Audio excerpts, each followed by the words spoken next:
Good morning, everybody. We're just waiting on one more member so we can make quorum. So once we hit quorum, the chair will call the meeting to order.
Thanks for showing up, Rickman.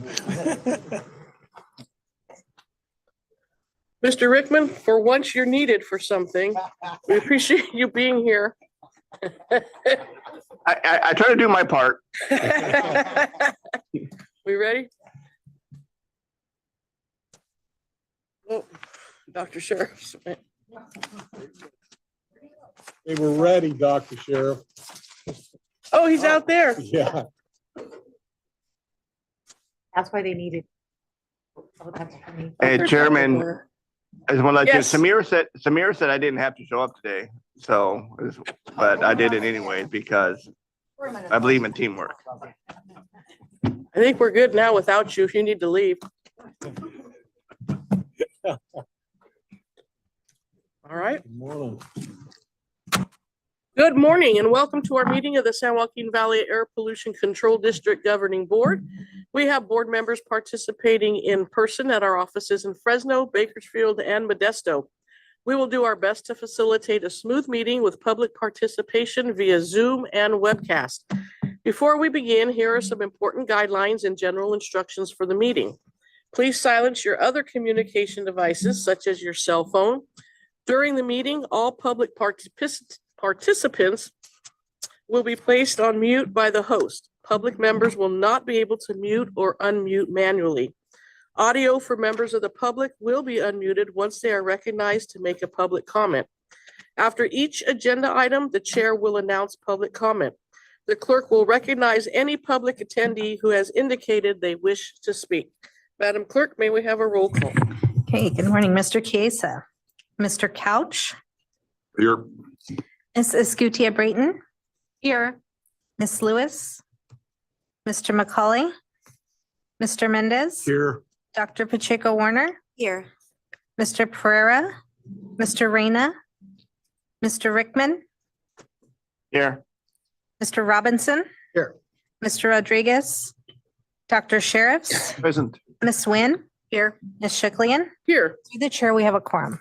Okay, we will now stand for the Pledge of Allegiance led by Supervisor Robinson. Ready, salute. I pledge allegiance to the flag of the United States of America and to the republic for which it stands, one nation under God, indivisible, with liberty and justice for all.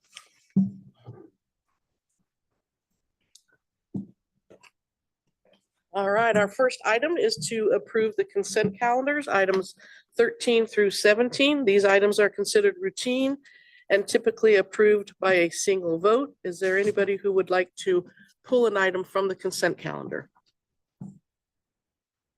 Seeing none, I'll entertain a motion. I'm going to call for public comments first. Oh, public Through the comment chair. also on the Okay. consent calendar. Thank you.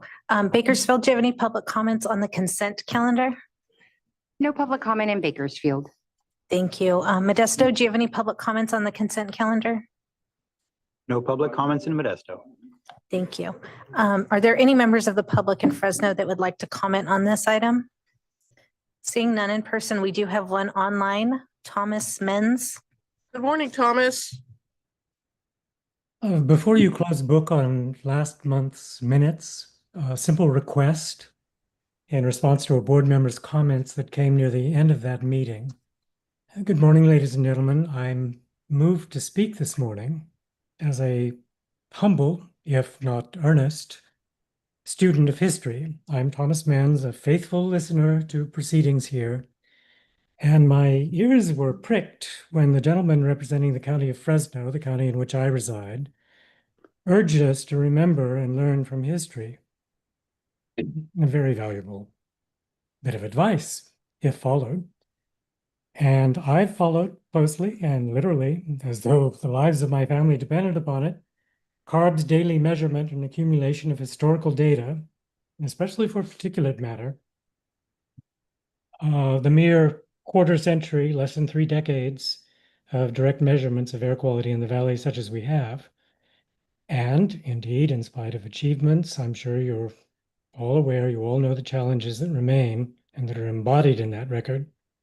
Now, prior to that data set, our personal or anecdotal testimony based on opacity or the turgid color of a remembered sunset tells us probably it was bad here in the not too distant past, maybe worse at times in the last 3 decades of the 20th century than today. Going further back to reconstruct historical air quality here is necessarily fraught.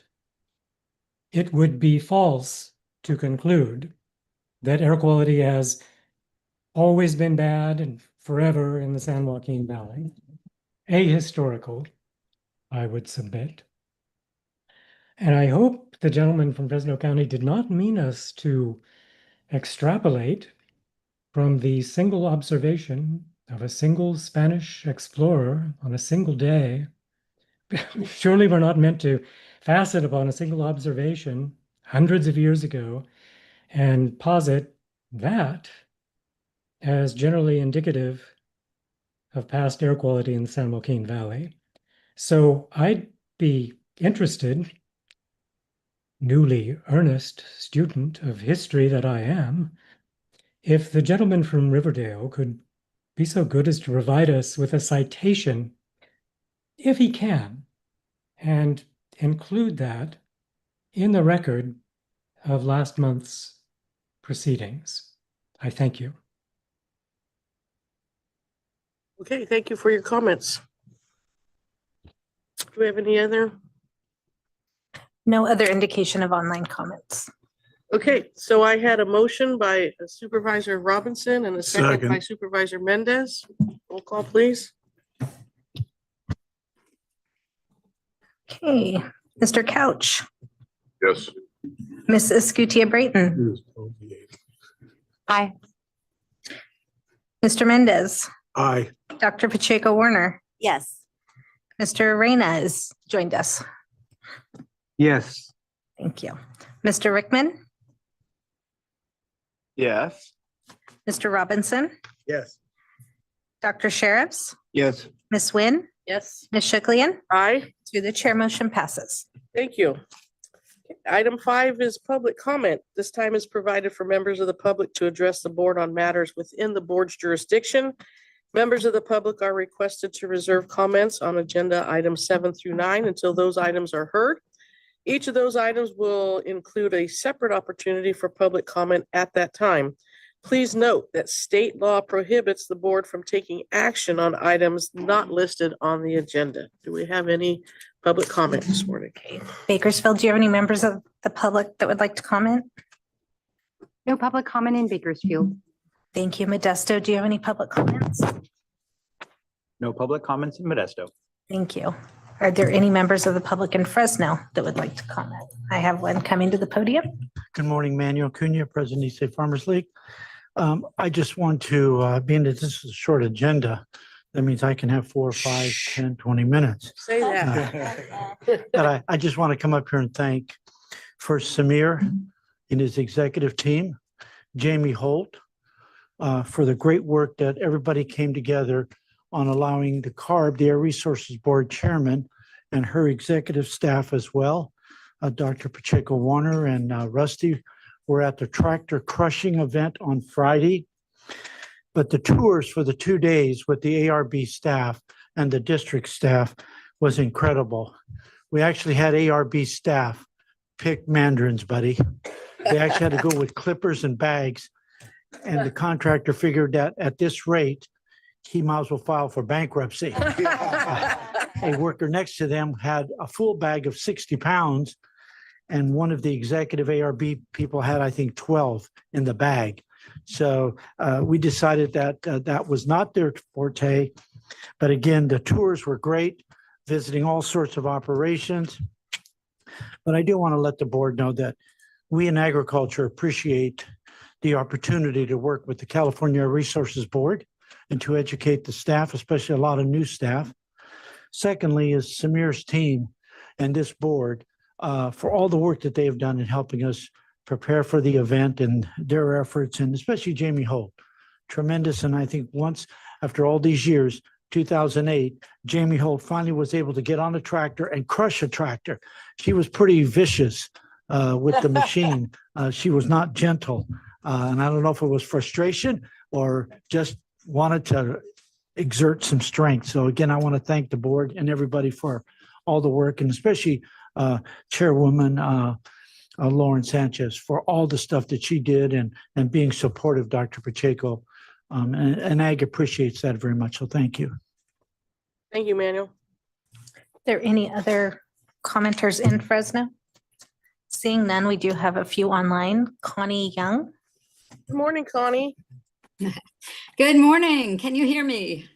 Yes, ma'am. All right. Well, I'm Connie Young, Fresno resident, retired registered nurse, and volunteer with Citizens Climate Lobby, also known as CCL. I also volunteer for the Earth Day Fresno planning team. Earth Day Fresno will be held on Saturday, April 18th, 10 a.m. to 4 p.m. on the beautiful west lawn of Fresno City College. EV test drives will be back by popular demand, thanks to the Central California Asthma Collaborative and the EV Equity Program. Fresno's first green home and garden show will feature a plug-in or balcony solar array and companies that sell rooftop solar, whole house fans, and eco-friendly flooring products. In the do-it-yourself zone, folks of all ages can build kites from salvaged materials or learn how to upcycle clothing. There also will be a screening of the documentary Thin Ice, the inside story of climate science, which takes a look at what's really happening with global warming by filming scientists at work in the Arctic, the Antarctic, and around the world. The film will be shown in the old administration building at 11 a.m. and 2 p.m. Speaking of climate scientists, Dr. Michael Mann will be speaking at Fresno City College in the old administration building on Thursday, April 23rd at 11 a.m. He is the director of the Center for Science, Sustainability, and the Media at the University of Pennsylvania. Dr. Mann has contributed to the scientific understanding of historic climate change based on the temperature record of the past 1,000 years. He was one of 8 lead authors of a chapter of the Intergovernmental Panel on Climate Change, or IPCC, third scientific assessment report published in 2001. In 2007, the Nobel Peace Prize was awarded to Al Gore and the IPCC, which acknowledged that Dr. Mann's work, along with that of the many other lead authors and review editors, contributed to that award. This is a big deal that he'll be speaking in Fresno, and I hope you'll be able to attend his talk. I'll close with some good news for the climate and for the air that we breathe. Last year in the US, solar energy maintained its position as the largest source of new electricity generation added to the electric grid. and battery storage installations increased to their highest annual level. Worldwide, solar panels are leading all forms of new power generation. Clean renewable energy means clean air and lower electricity bills. Thank you. Thank you, Connie, and thank you for your participation in Earth Day. Okay, I have another online comment. Mr. Menz, Thomas Menz. Good morning, Thomas. Good morning again, and thank you, Connie Young. And let me hasten to add an apology if I'm mistaken in drawing the inference that anyone now serving on this board wishes us to believe that the valley has always been polluted, or that therefore the air quality, or, the Clean Air Act shouldn't apply here. Although past leaders of this district haven't shied from saying so, what was confounding in Mr. Mendez's account was the phrase, "the first Spanish explorers," which is contrary to the history of the valley, such as was taught to me. Could it have been a Portuguese source? Unless I'm mistaken, the first recorded Spanish exploration of the valley, the San Joaquin Valley, was in 1772. It was directed by the Spanish colonial government. It was led by Commander Pedro Fages, and they likened what they first beheld in the Tulare Lake region and its riparian surrounds to the original Garden of Eden in its natural endowments. In 1772, the expedition first entered the valley from the southern pass at Tejon. They climbed Mount Diablo. And this is the description of Father Juan Crespi's diary, translated, of course. Quote, "The land opened into a great plain as level as the palm of the hand, as far as the eye could see." Commander Pedro Fages himself named it Buena Vista in his diary, and I quote, again translated, "with numerous reed patches and ponds and an abundance of fish and birds and wildlife and various species of edible plants." Now, somehow to me, the phrases "as far as the eye can see" and Buena Vista do not connote an air quality disaster. A valley of abundance comes down to us as well in the recorded oral histories of the first people here, an abundance that allowed them to thrive here. Before Columbus sailed the ocean blue, the San Joaquin Valley was home to the largest concentration of people, the first people, the native population, the population that survived the last ice age, a collection of Yokut-speaking tribes that are estimated by archaeological evidence to have numbered as many as 80,000 persons, about 8 times the population of present-day Corcoran. And those people chose, of all the places in what is now California, those people chose the rich abundance of Tulare Lake to inhabit. But we seem to have forgotten that history, or perhaps simply never learned it. Thank you. Thank you, Thomas. Any more public comment?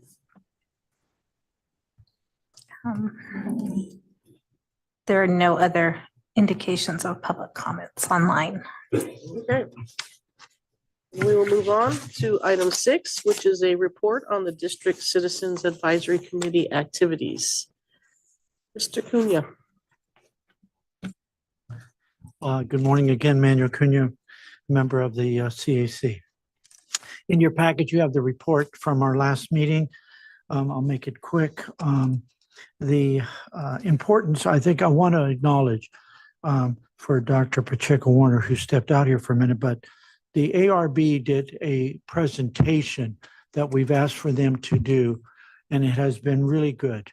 Some of it's a little long, but that's great. We'd rather have length, but they are very complete in getting information to us that we're talking about and working through that process. So the presentations from ARB to the CAC have been really good. So I want to comment on that.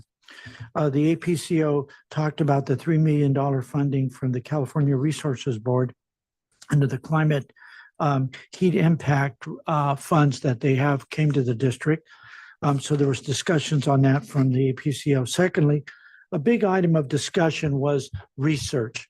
ARB has its own research division, but also there's a group called the Study Agency under this board that was developed in 92. Part of the forming of this district was the study agency was to do all research, 2.5 or PM10, whatever it is. Well, agriculture is having some surprises in CARB's research division of doing research without us knowing. Of the research study agency, there's an agricultural tech part of it in which we're supposed to receive all research looking at agriculture so we can vent it and go through the proper processes versus people who think that brown milk comes from a brown cow. We need to get that type of people away from that thinking. So the CAC brought this up as a major item of discussion and some forward offer letter to the chair, making sure that any agricultural research or research that impacts agriculture has to come through the study agency, and any other type of research that affects this valley has to go through the study agency. So that was a major item of discussion. The last was there was a discussion by the staff on the implementation plan, the efforts. Also, a 617 report. We had a long meeting, and then appointment of various members to the environmental justice group from the CAC were selected, and those folks will now meet with the environmental justice every other month on a report. If so, and then I'm going to take off because I have a annual meeting going on, and if I don't get there, I may be wanting to maybe do janitorial work here at the Air District. So You're hired. But again, thank you very much. Thank you, Manuel. All right, our next item is to accept and appropriate up to $1 million in funding from the Tulare County Association of Governments to support district incentive programs within Tulare County. Todd, good morning. Good morning, Madam Chair, members of the board. Todd DeYoung, your Grants Program Director. Happy to be here with you this morning. And so just by way of a brief background, for the past several years, the Tulare County Association of Governments has worked closely with the Air District on a variety of shared goals and initiatives within the district. This includes air quality modeling and analysis data, sharing of VMT data or vehicle miles traveled data that we use in our plans, emissions and land use issues, alignment of regional transportation planning and air quality goals with the Air District. And more recently, we've partnered with some emission reduction and community outreach strategies with TCAG. And sort of to further this partnership that we've developed with TCAG, Tulare County's 2022 Regional Transportation Plan included a commitment to support the Air District's incentive programs through a funding agency partnership. And so for the last year or so, we've been working closely with TCAG board to identify the particular incentive programs that we may want to support within Tulare County. And that culminated in December of 2025 when the Tulare County board approved funding with the district in an amount not to exceed $1 million to support the following programs within Tulare County. That includes our tune-in, tune-up vehicle repair program, the Drive Clean in the San Joaquin Vehicle Replacement Program, as well as our Charge Up electric vehicle charger incentive program. TCAG has initially proposed to fund this partnership with the Air District using their local Measure R fund, which is a transportation fund that's local to Tulare County. However, they have left the door open to using other sources, including CMAQ and some others, but they've initially identified Measure R funds as the funding mechanism for this partnership. So the next couple of slides, I'm just going to illustrate how we're proposing to allocate this $1 million between these three programs. The first of which being the tune-in, tune-up vehicle repair program. We're proposing to allocate up to $270,000 to this program.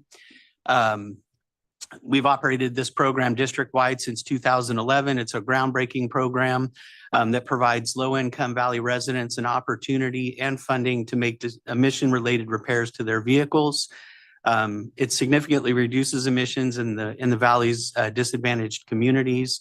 It's implemented through weekend screening events, as well as we have a direct participation method where folks can just call in, request a voucher, and take their vehicle to a smog shop to get those repairs done. It provides up to $850 for residents to make those repairs to their vehicles. The proposed funding amount of $270,000 represents the cost of one additional weekend repair event within Tulare County. And this includes all the administrative and event-related costs, as well as the resulting vehicle repair costs. And this is based on recent similarly sized events.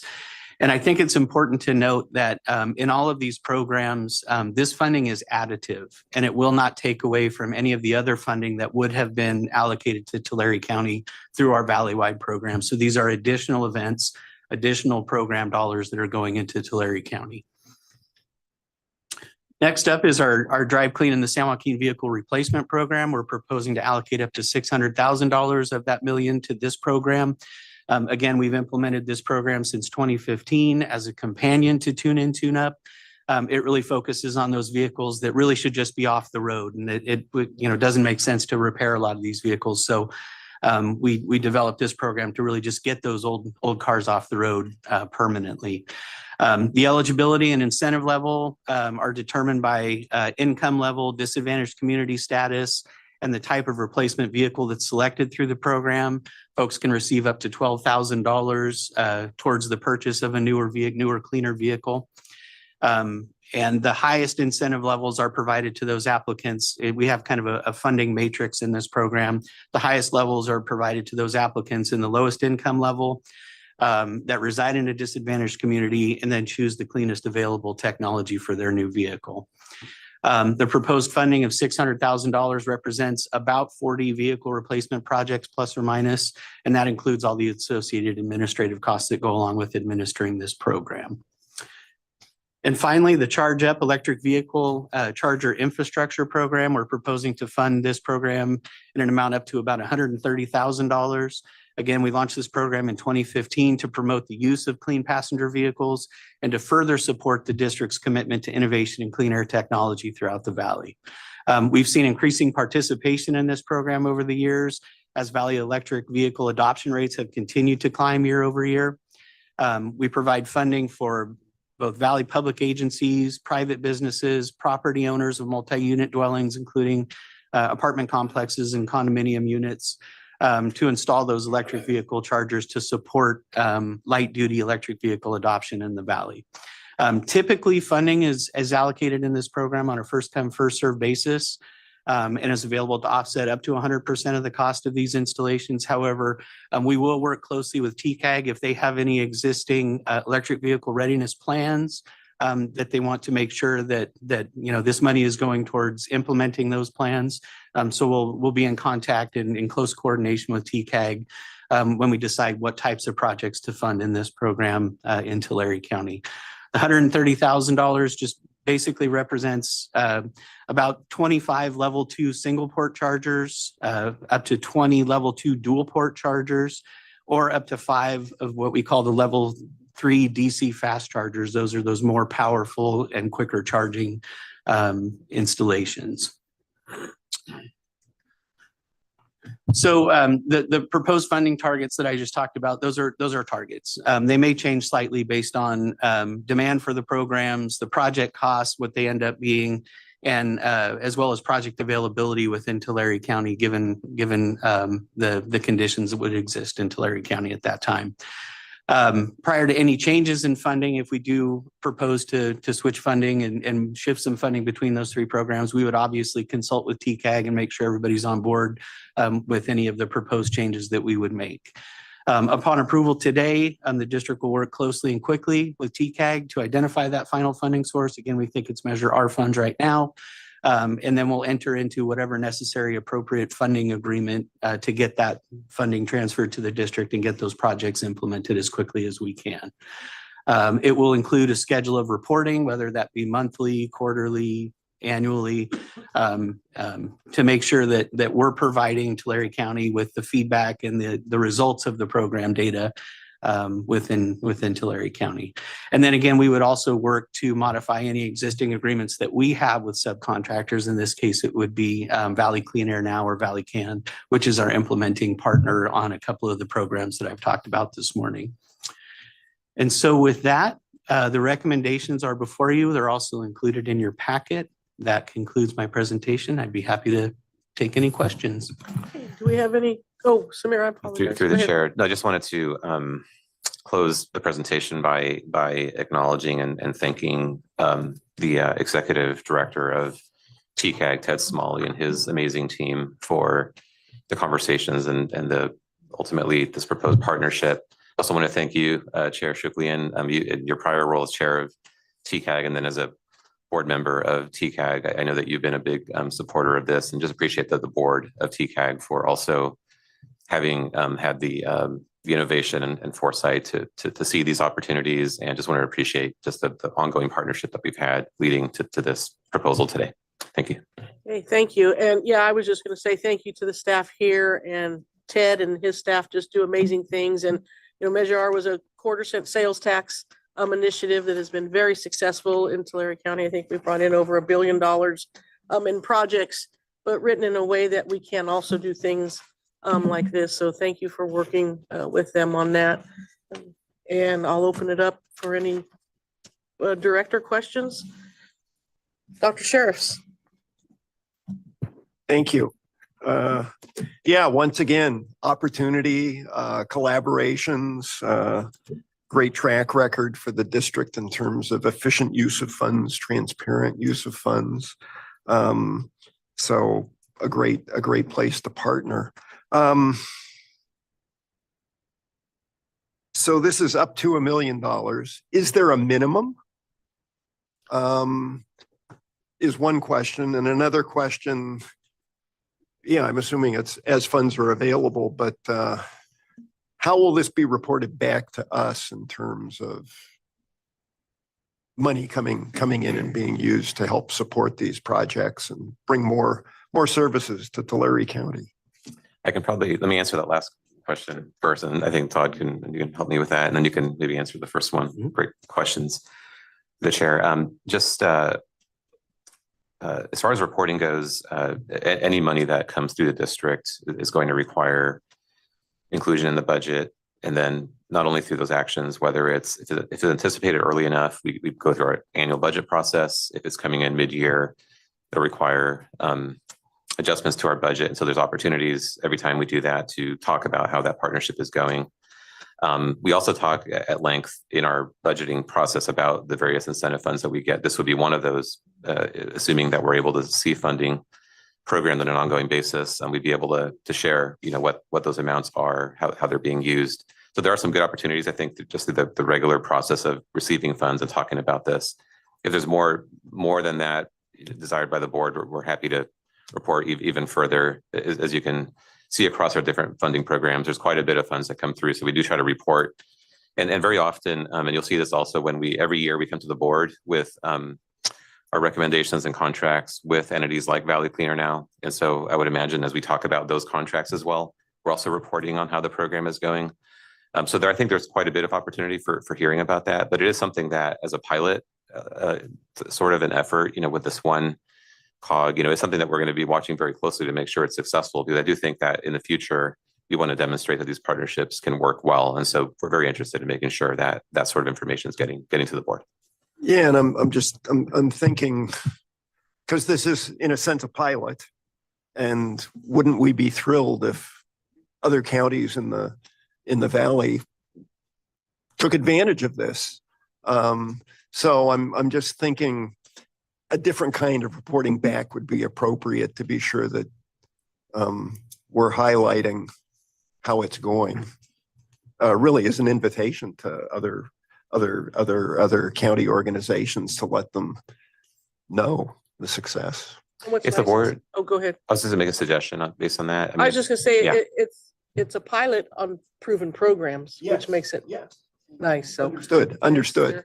Yeah, but I think if the board was supportive of what Dr. Sheriff is suggesting, and what I think is feasible, one thing we can do without putting a very specific date on this, but perhaps we can provide a report out on sort of how the first year of implementation goes. You know, still understanding that we have to work out final agreement and also see how much funding is actually available and then get that going. And then Todd can help answer a bit on the minimum funding question, which I think is a good question.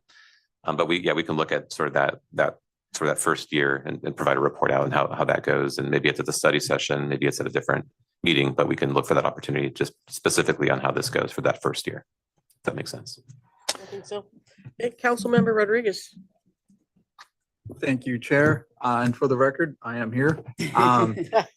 Todd, the key terms that I appreciated from you is in addition to, which is great, right? Because I've had the opportunity to attend a smog program and the clean air program that you guys initiated at the Madera District Fair.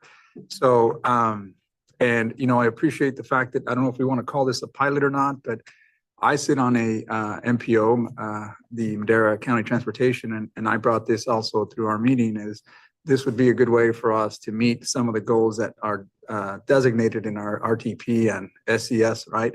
And I think that would be a great way to start really looking at maybe the model and maybe reaching out to some of the MPOs and see if that would be something that they'd be have an appetite for.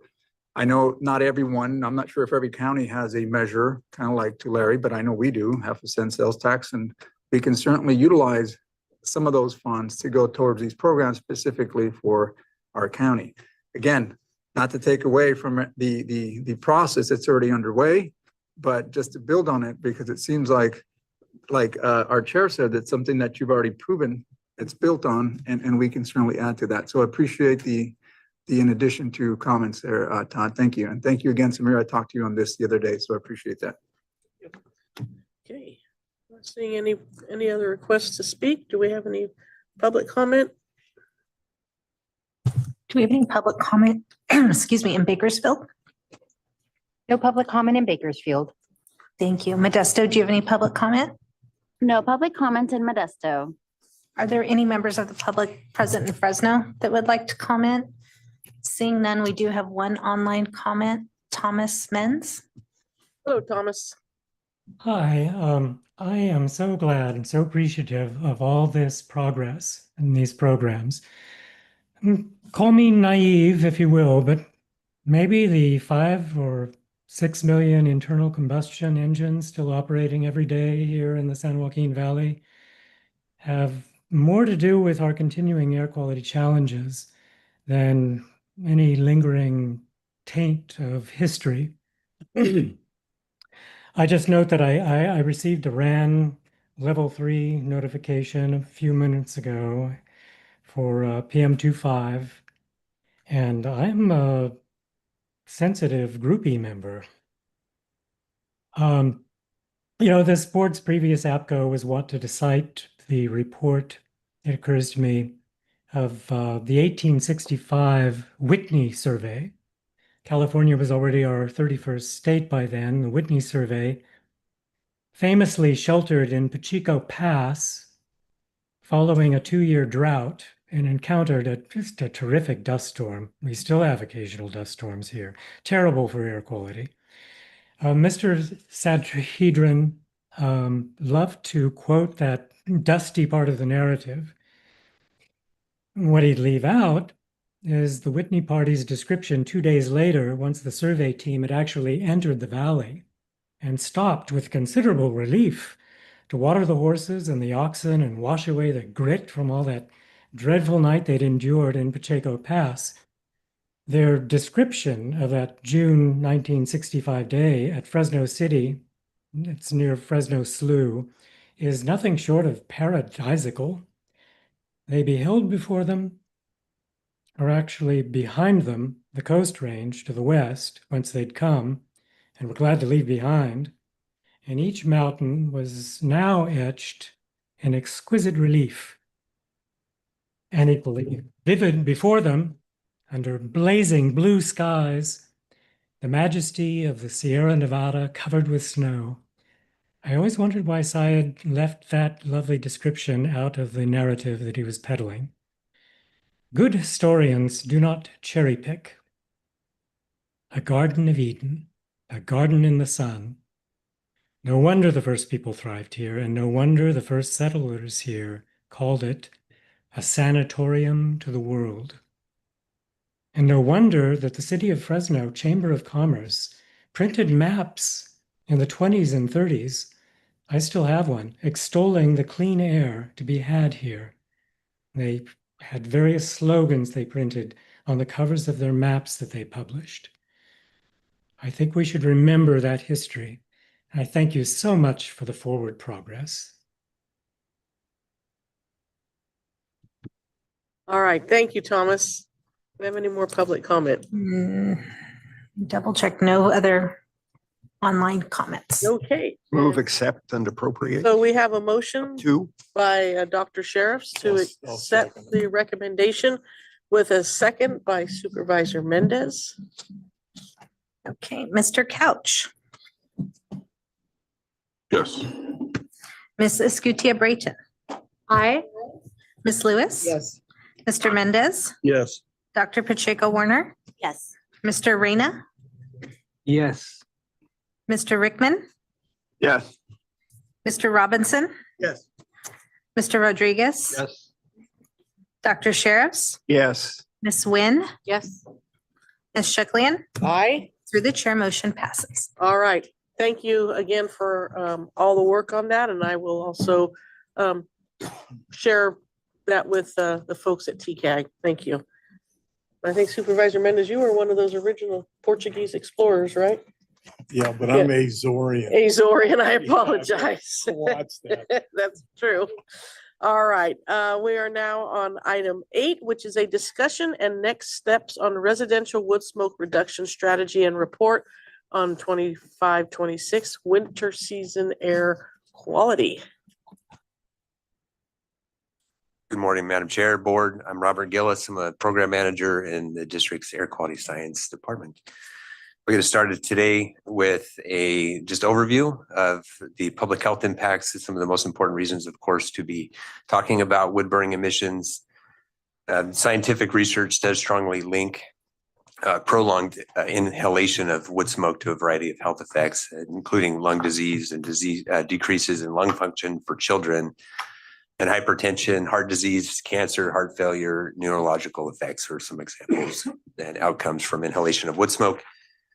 And the district's residential wood burning emissions in the San Joaquin Valley are among the largest sources of direct PM 2.5 emissions, especially during winter months.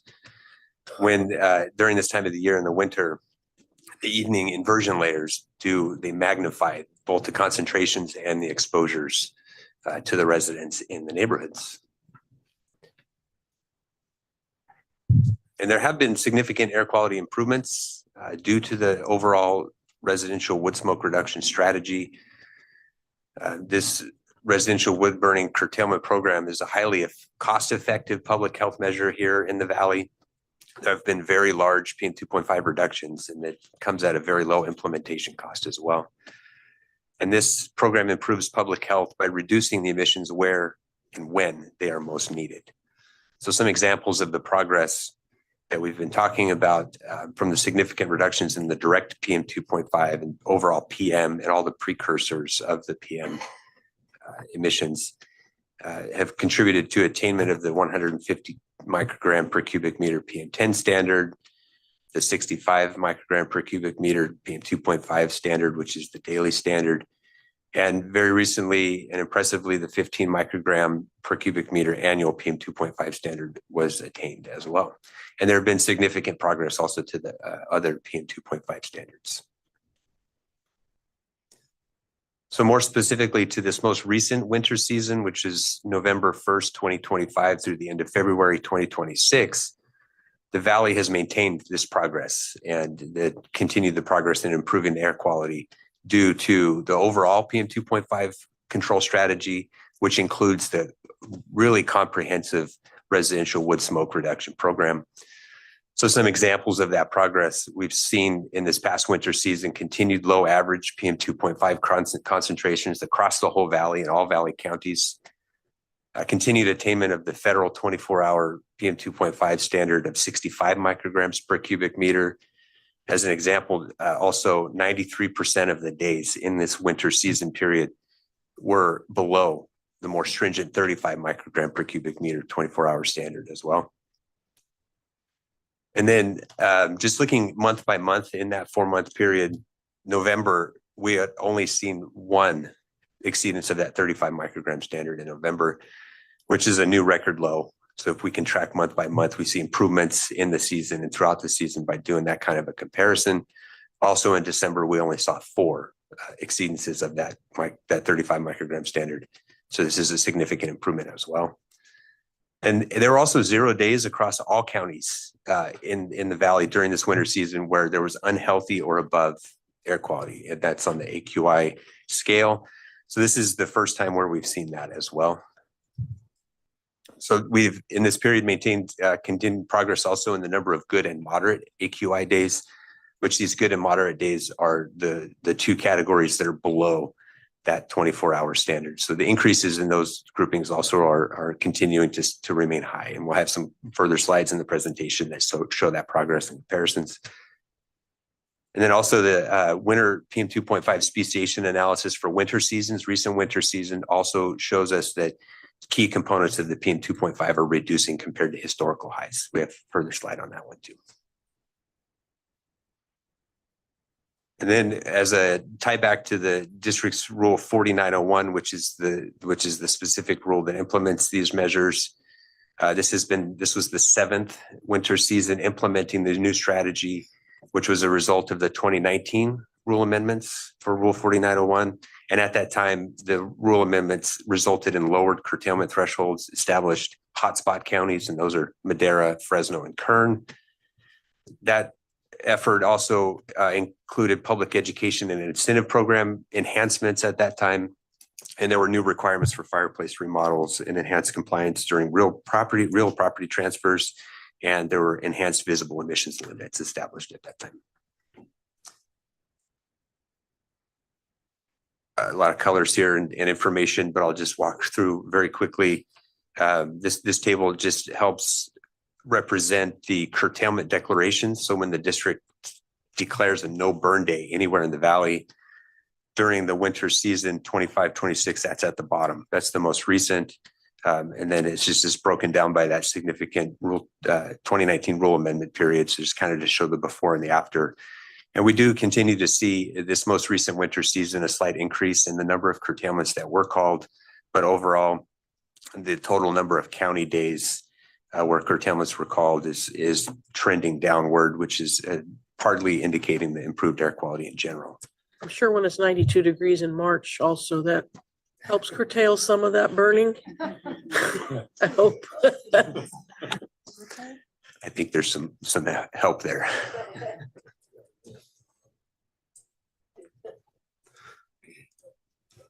As I had mentioned, the trend of the improving AQI, so the air quality index categories, from the left to right, the left of this graph is the earliest years, just the winter season. So these are the counts of county days in the winter season in each AQI category. Off to the right is the most recent winter season, the 2025-26 season. It's highlighted with the red box. Some notable, the top of the bars where there was red on the left, we don't see red on that most recent towards the right. That's the representation of the 0 unhealthy and above AQI days. And also the combined green and yellow, that increase over time is also a really good indicator of the improving air quality during this really important winter season. And just to highlight that a bit more, this is just a focus on the green, which is the good AQI category only, versus the unhealthy and above, which is represented here in red. You might miss it off to the right because that red is a 0 and the green is also very much increased. So this is a really good indicator also of that progress that has been made over the past 25 or so years. So I'd spoken previously about how we track the numbers of exceedances of that 35 microgram per cubic meter federal air quality standard. This table helps us just look at that group average from before the 2019 rule amendment to after the 2019 rule amendment. And then we're just representing in that darker blue row at the bottom that this is a pretty significant decrease in the number and count of exceedances that have happened in the recent years compared to the earlier years of this rule implementation.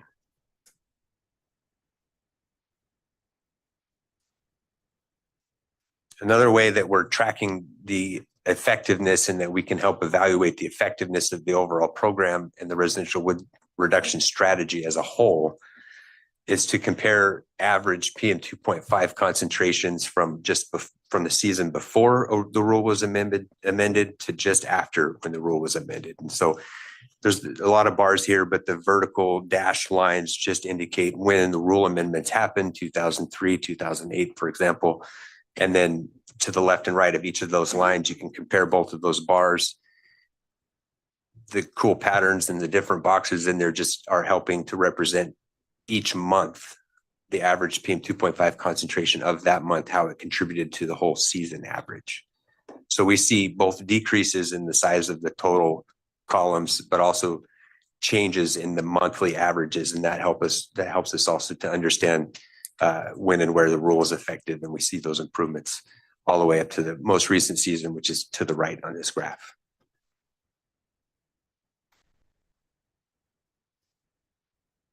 Meteorology is very connected, of course, to the overall air quality concentrations and air quality that we see in the valley. And one way that we can track atmospheric stability, which is a measure of how much or how little the air is moving around. The stability parameter we can use as an indicator for how much PM 2.5 concentrations might be building or might be dispersing during the winter seasons.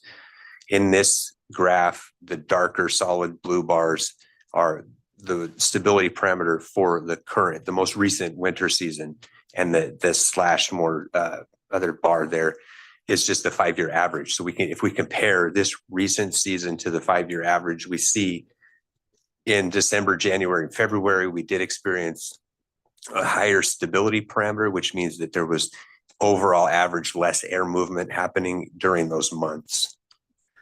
And on the next slide, we have, instead of by month, it's this valley average for the season. The stability parameter here is again in the blue bar, but here we compare it to the average PM 2.5 measurements that were recorded for each winter season. The green line and marker is the average PM 2.5. So from left is the earliest to the right is the most recent. We can do a comparison of the most recent stability parameter is that blue bar. And we see where the green average PM 2.5 was this most recent season. We can compare to previous similar stability periods and stability measures and see that the PM 2.5 on average in those seasons was much higher. So this is another indicator that we can compare on similar meteorological conditions. We're seeing improved lowered PM 2.5 concentrations. And then just tying back to the last point from the earlier slide on the chemical speciation, there are specific sites in the valley, specifically Modesto, Fresno, Visalia, and Bakersfield, where measurements are taken that we can review that data and understand the chemical breakdown of the PM 2.5, the total PM 2.5. Organic carbon and ammonium nitrate are two really important components of the PM 2.5. So this chart just shows progress in those two specific components. The 4 specific sites on the right here are a recent 3-year average compared to the tall bar on the left is a historical peak concentration for these 2 important PM 2.5 species. So this again is a way that we can track the overall progress. Tying the yellow bar, the organic carbon, largely represents connections. We can make the connections to like biomass burning, residential wood burning, and then the blue ammonium nitrate. Those reductions can largely be attributed to overall NOx emissions control strategies, but these are very important in the wintertime here. So this is a good tracker for that as well. Good morning, everyone. My name is Jamie Holt. I'm the Chief Communications Officer. And as you can see, this has been a very successful strategy over 2 decades, we've been working on reducing emissions from residential wood smoke. It is a comprehensive strategy, and I have to give it a little bit of a plug. It's an award-winning strategy. The Association of Air Pollution Control Officers, which is a national association, did name it a best practice a couple years ago. And it is more than just these curtailment days that we issue during the winter. It has incentives, it has outreach, it has compliance, and it really is a comprehensive way that we've approached emissions from this one source in, as Robert said, a very cost-effective way. Key to that has been our incentive program. We have our fireplace and wood stove change-out program. Those of you who've been on the board long enough might remember we used to call it Burn Cleaner program. We've made it a little more a little easier for the public to understand exactly what it does. And it allows you to swap out your open hearth fireplace or old wood stove and either decommission it or put in a new device. And depending on where you live, whether you have access to natural gas and what you want to do depends on what you put in. We, in recent years, have also incentivized heat pumps as an option for folks, electric heat pumps. And that's been something that folks have been able to take advantage of. That's a relatively new part of the program.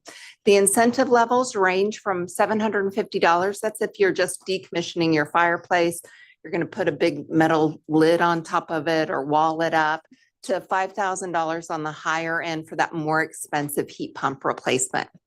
In this last calendar year, we issued over 1,700 vouchers for about $6.3 million. During the winter season alone, we issued almost 1,000 vouchers for $3.5 million. And I want to point out there, though, this is a year-round program. And in all honesty, we have a great team of hearth retailers. That's how people take advantage of this program.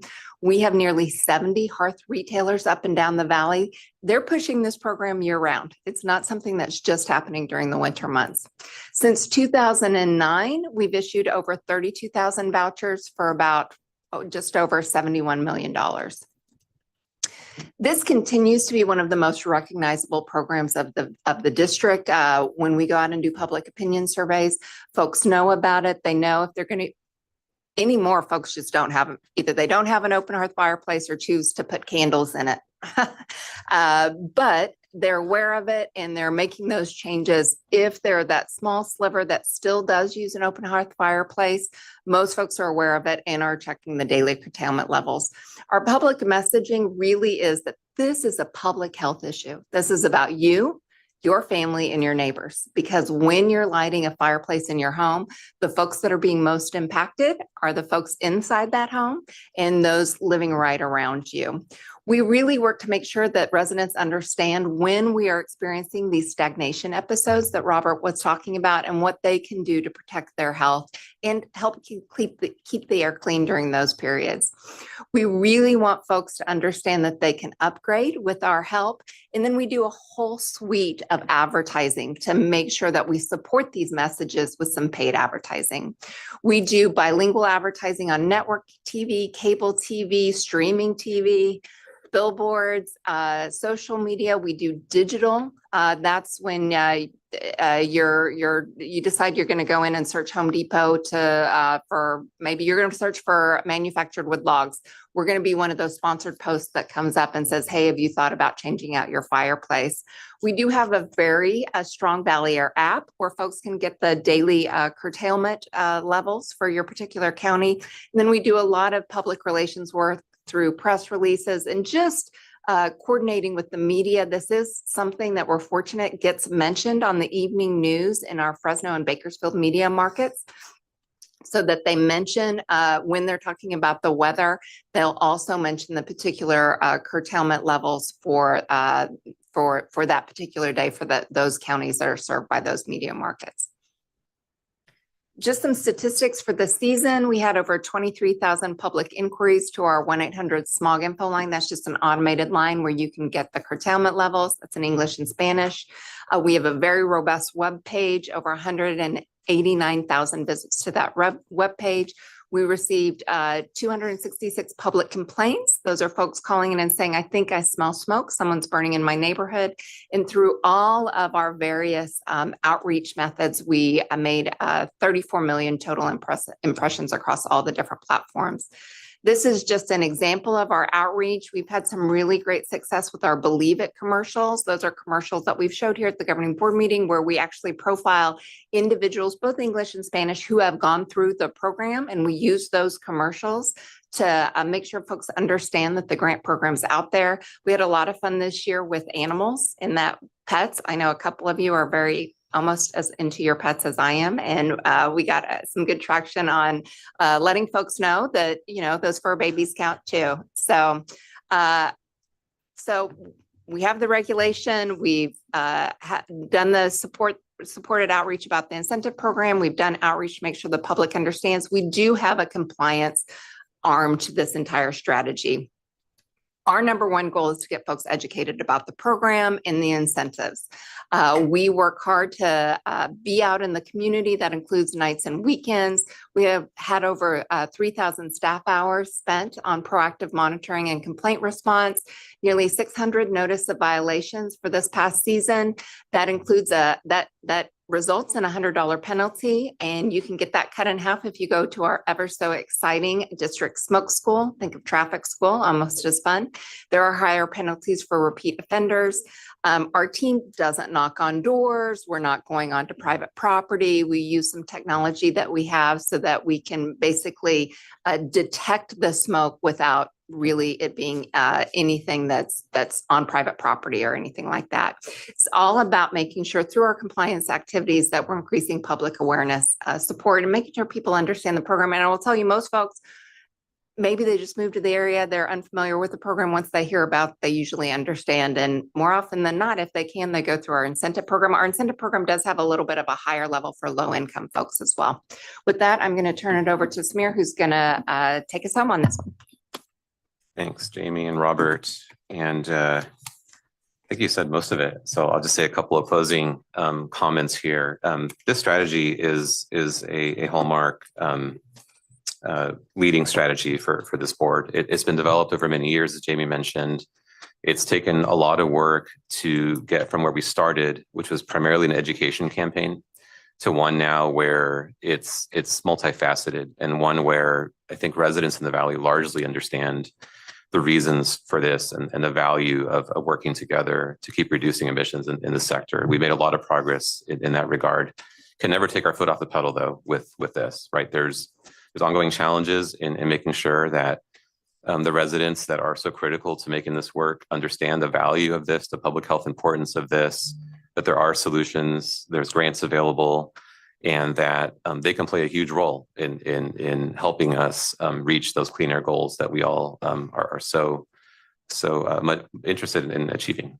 So some of these points here, I think, are just to amplify and to sort of, you know, emphasize the importance of looking for ways to make sure the public continues to see the importance of this strategy. So every year we do continue to look for opportunities for revamping the outreach, the approach. The pets was just one small addition to that. No pun intended there. Just trying to get creative with the messaging, and that's something that I know Jamie's team, working closely with me and just partners across the Valley, we look for those opportunities on an ongoing basis. The grant program is a key to this. In a world where funds continue to diminish, we are always interested in making sure that program is as effective as possible and has the strongest possible reach. And I think that's something that you'll hear about later as we keep thinking ahead to the budget and to the future of the program. We'll have to keep looking for opportunities for making that program as effective as possible.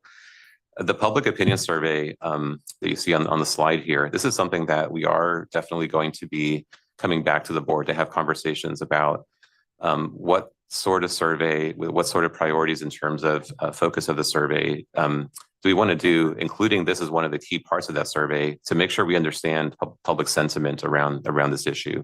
The great thing is that we've done these surveys from time to time. We have a good scientific basis, good record of those evolving sentiments over time. So I think with the survey here in the near future, we can kind of keep seeing that trend. And within that survey, think about things like messaging, think about things like the incentive program, and enhancements that we might want to make to that, and just keep looking for opportunities for meeting the public with where they're at, and really just trying to keep amplifying this issue amongst the residents of the Valley.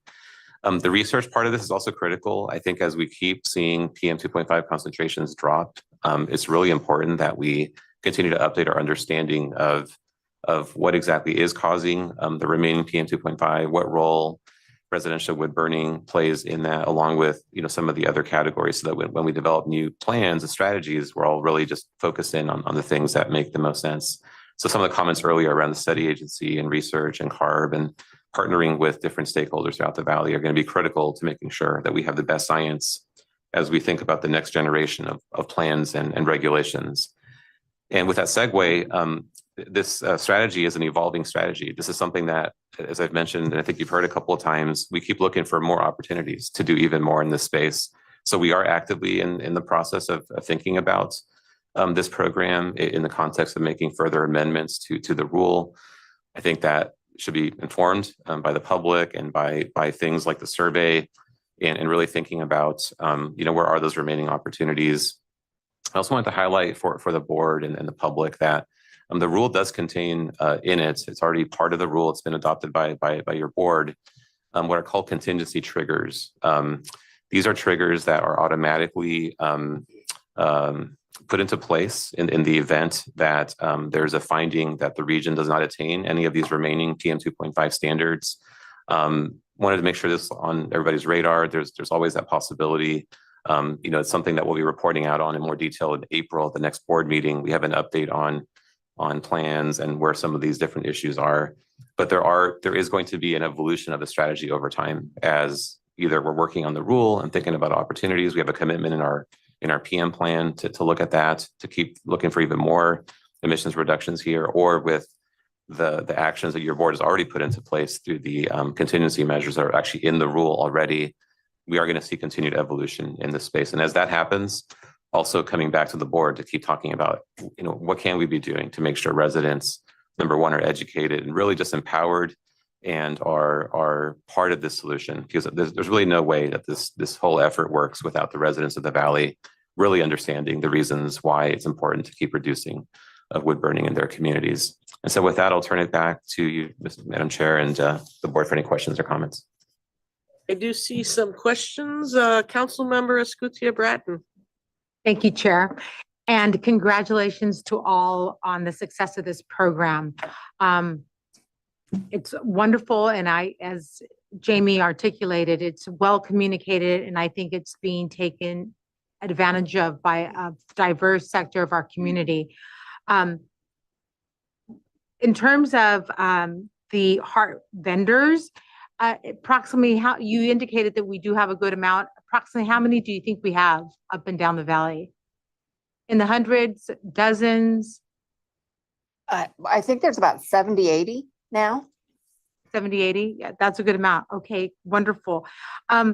Also, in terms of trends with reduction of PM 2.5 concentrations, I would imagine that a data point, I would imagine that the trends in residential residents who take advantage of the program is going up, and that's reflected in the reduction of PM 2.5 concentrations. So that, does that coincide? I mean, can we literally make that nexus?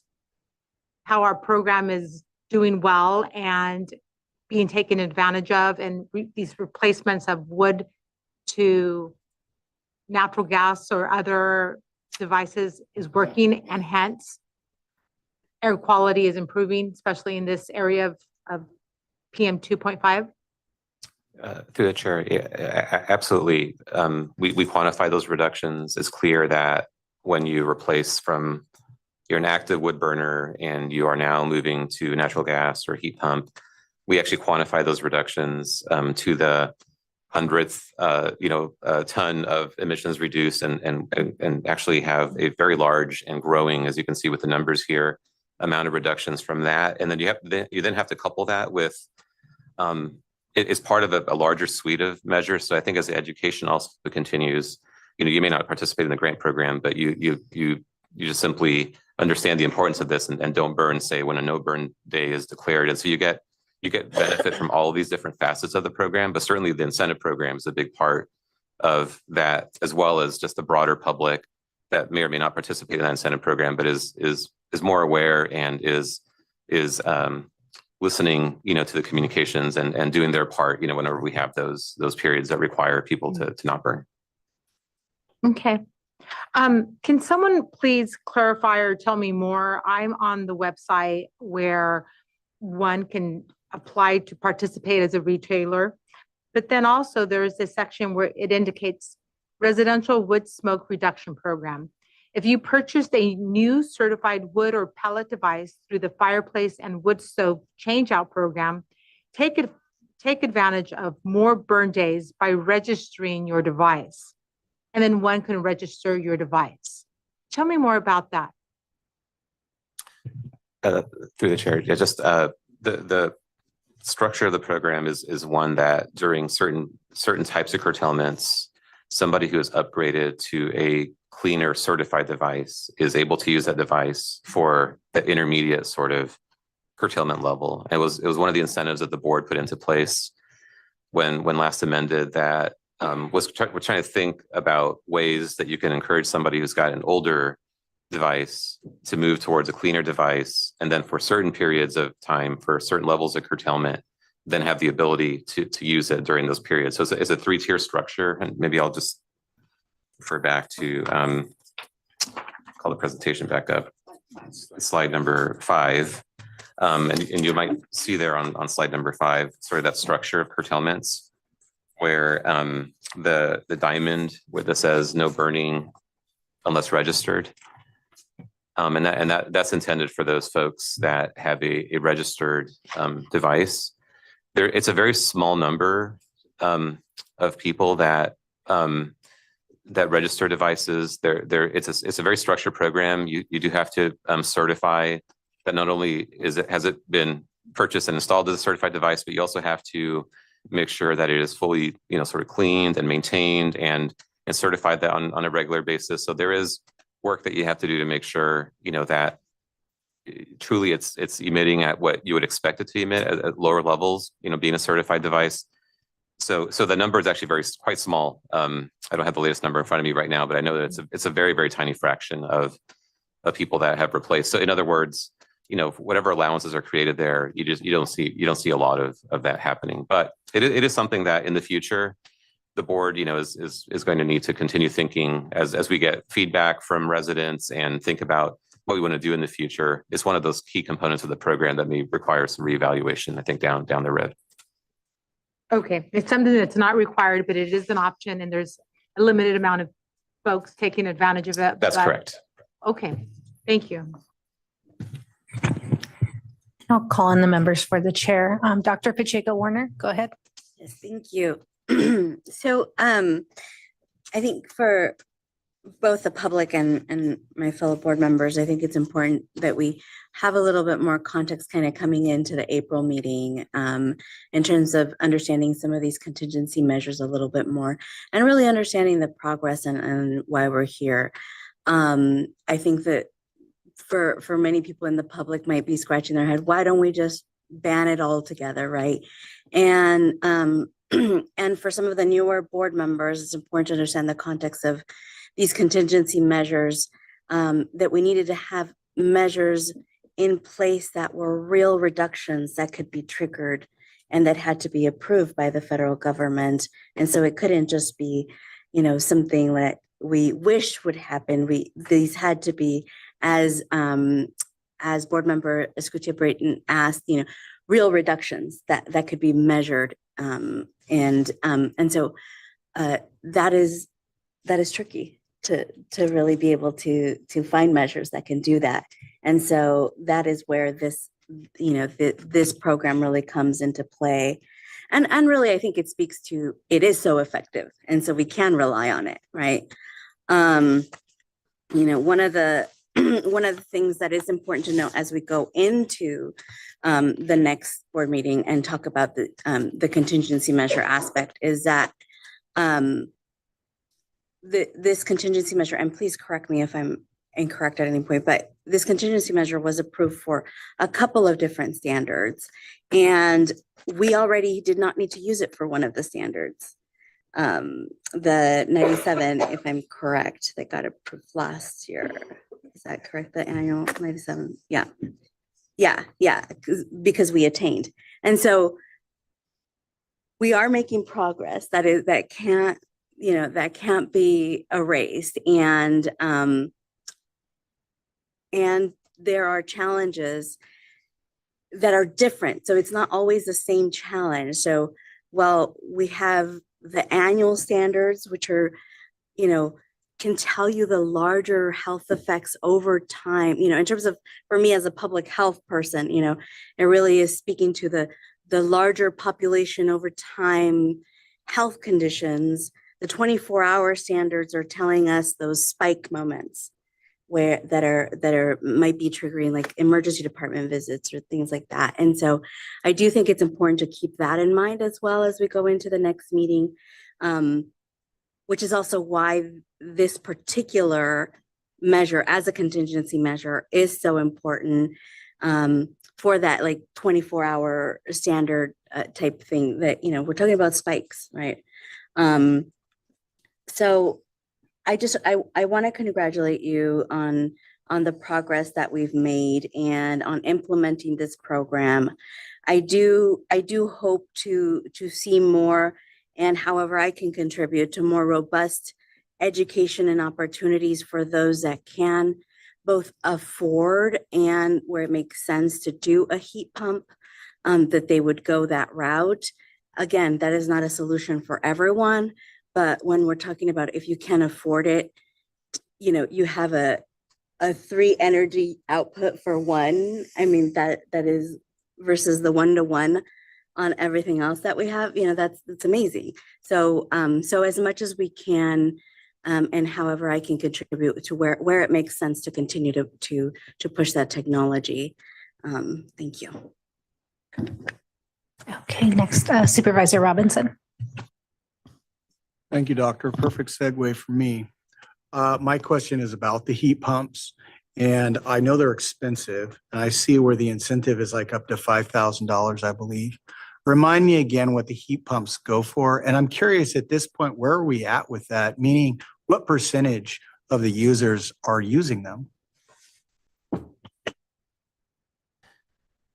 Through the chair, who is not here, and vice chair, so I will just jump in. But it's a very small number at this point. It's a small but growing number, and I do think in the near future, especially when we talk about the Burn Cleaner program, and I do see us talking about that program in the near future, as we often do, to talk about adjustments and kind of gearing up for the future seasons. I do see us bringing a more detailed report on how that's going.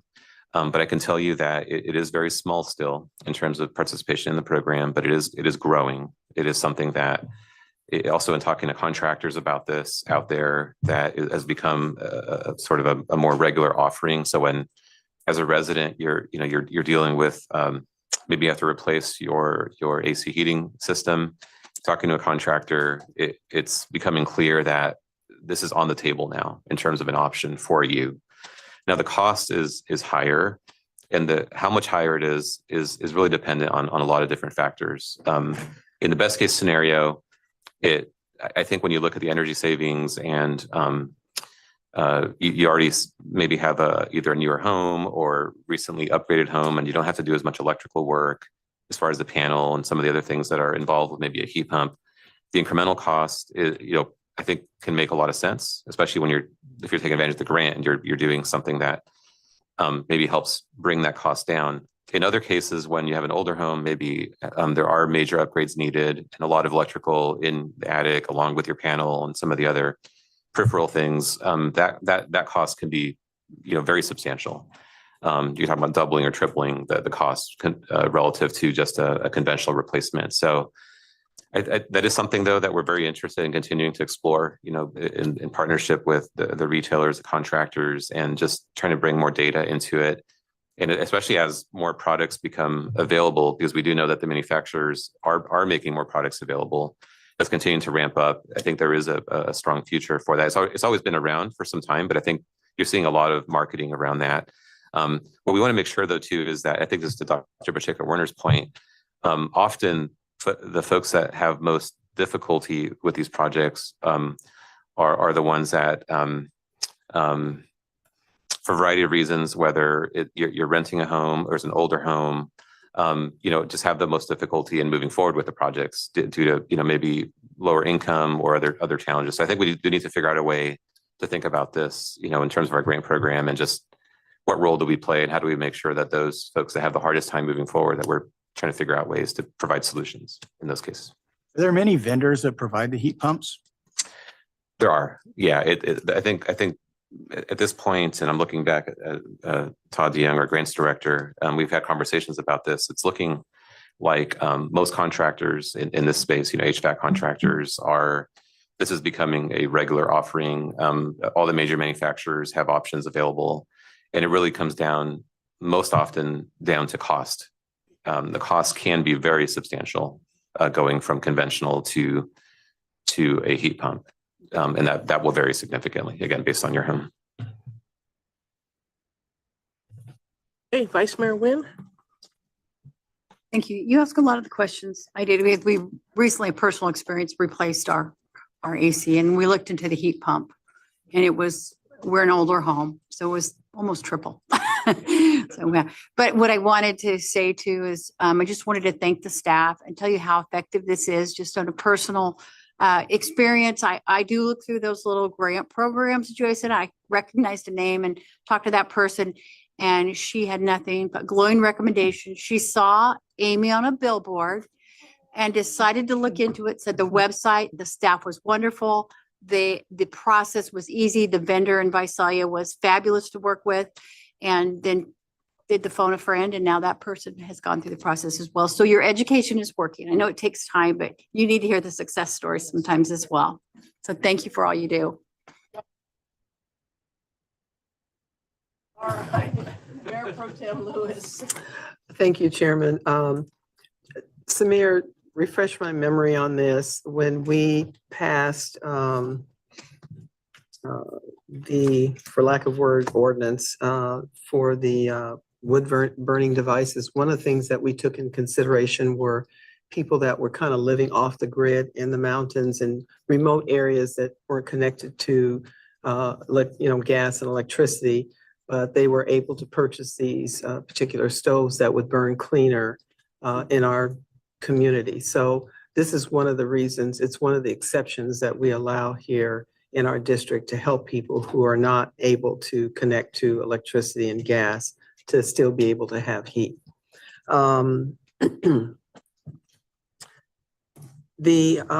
Just a question, the heat pump incentive program, is that income verified, or is that like if they're eligible and we have the funds that anybody could get $5,000? It varies by county as to whether or not the county is a hotspot county or a non-hotspot county. The hotspot counties are Fresno, Kern, and Madera counties. The other 5 counties are non-hotspot counties.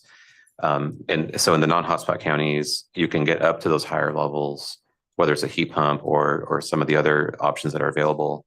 You can get up to those higher levels as a low-income qualified applicant, whereas just given the nature of the hotspot counties and really just trying to really incentivize as much as possible, that's just available for any resident in those counties at those higher levels. And that is something that, as I mentioned before, as we think ahead to the grant program changes and some of the evolving requirements in the future, with some of the, whether it's our plan commitment and as well as the contingency measures, that is something that I think we should probably have a conversation about in the future in the context of enhancements to the program. But that is the way it's currently set up, depends on the county. It's a short answer.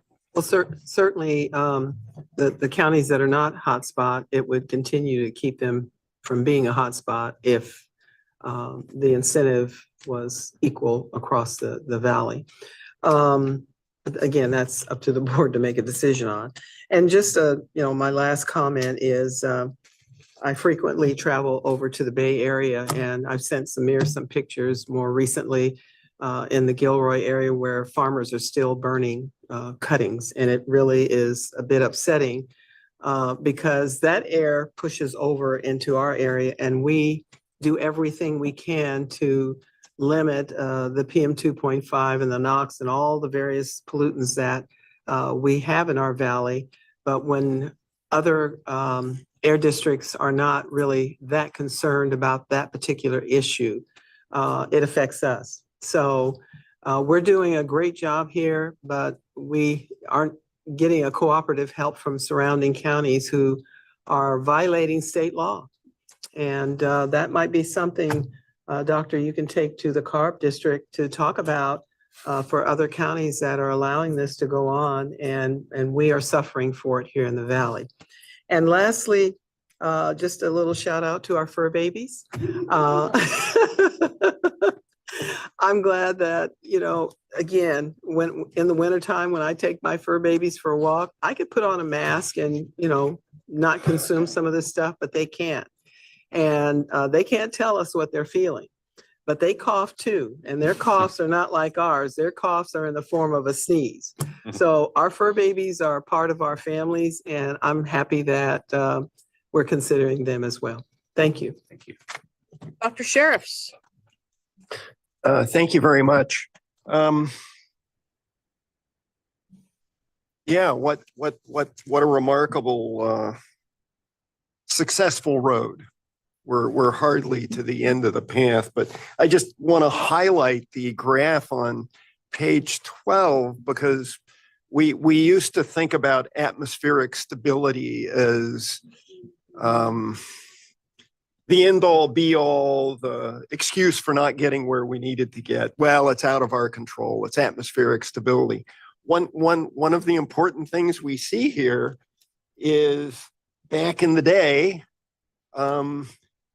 you know, the PM 2.5 levels were so bad, atmospheric stability didn't matter.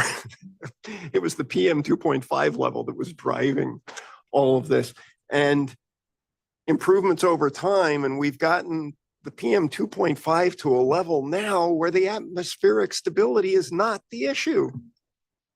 It's the PM 2.5 level that's the driver. Way to go. And way to go not to give up back here and say, well, it's out of our hands. We can't do anything. You know, nature is doing its thing. So recognizing, and I guess I also want to memorialize and salute David Lighthall, who some people here may remember. I think his title was Health Science Advisor when he was here and tragically died of cancer. But I remember David taking me aside early in my time on the board and recognizing that fireplaces were such a hot issue, whispering to me. It's not a pun. Like the movie The Graduate, you know, what career to go into? Plastics. David would whisper to me, fireplace smoke. We have got to address fireplace smoke. And recognizing what a challenge that would be. Change in behavior and attitudes on the part of the public if we were going to get anywhere. This is such an effective strategy, such a helpful strategy, reminding everybody PM 2.5 comes in two flavors, primary and secondary. And secondary is the stuff that the nitrous oxides and the chemistry of the valley and all that good stuff, which is bad. But much worse is smoke 2.5, whether it's coming from wildfires or fireplaces or combustion of any kind. But it's all unhealthful, but the combustion 2.5 is by far the worst in terms of health impacts. So we do have some work cut out for ourselves, but this is such an effective program. We really do need to think and be ready and willing to, I got to turn the screw a little harder on this one because this is so important to public health as well as our meeting our air quality goals. So yeah, we need to think more about things like heat pumps. Yeah, there's a big capital cost, but how do we I'm sure the maintenance and long-term operating costs are much less than burning gas. They're planning issues. You know, my air conditioner goes out. I don't have 2 weeks to figure out how I'm going to fix this. And businesses have been used to, right, I'll get an air conditioner there tomorrow and get it on your roof, no problem. I'm not sure they can install a heat pump quite that quickly. So we need to think about how to facilitate those processes, how to get people thinking ahead. When it's time to replace your air conditioner, what are you going to do?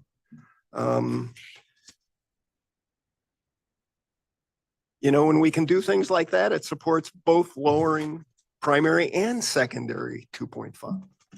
So we really need to look at those zero electric solutions as part of this package. So I'm not sure what my question was, but All right. Move on then. Supervisor Mendez. I guess that's what happens when you start pontificating.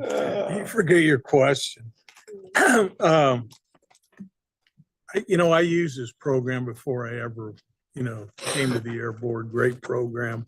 I got some questions on heat pumps.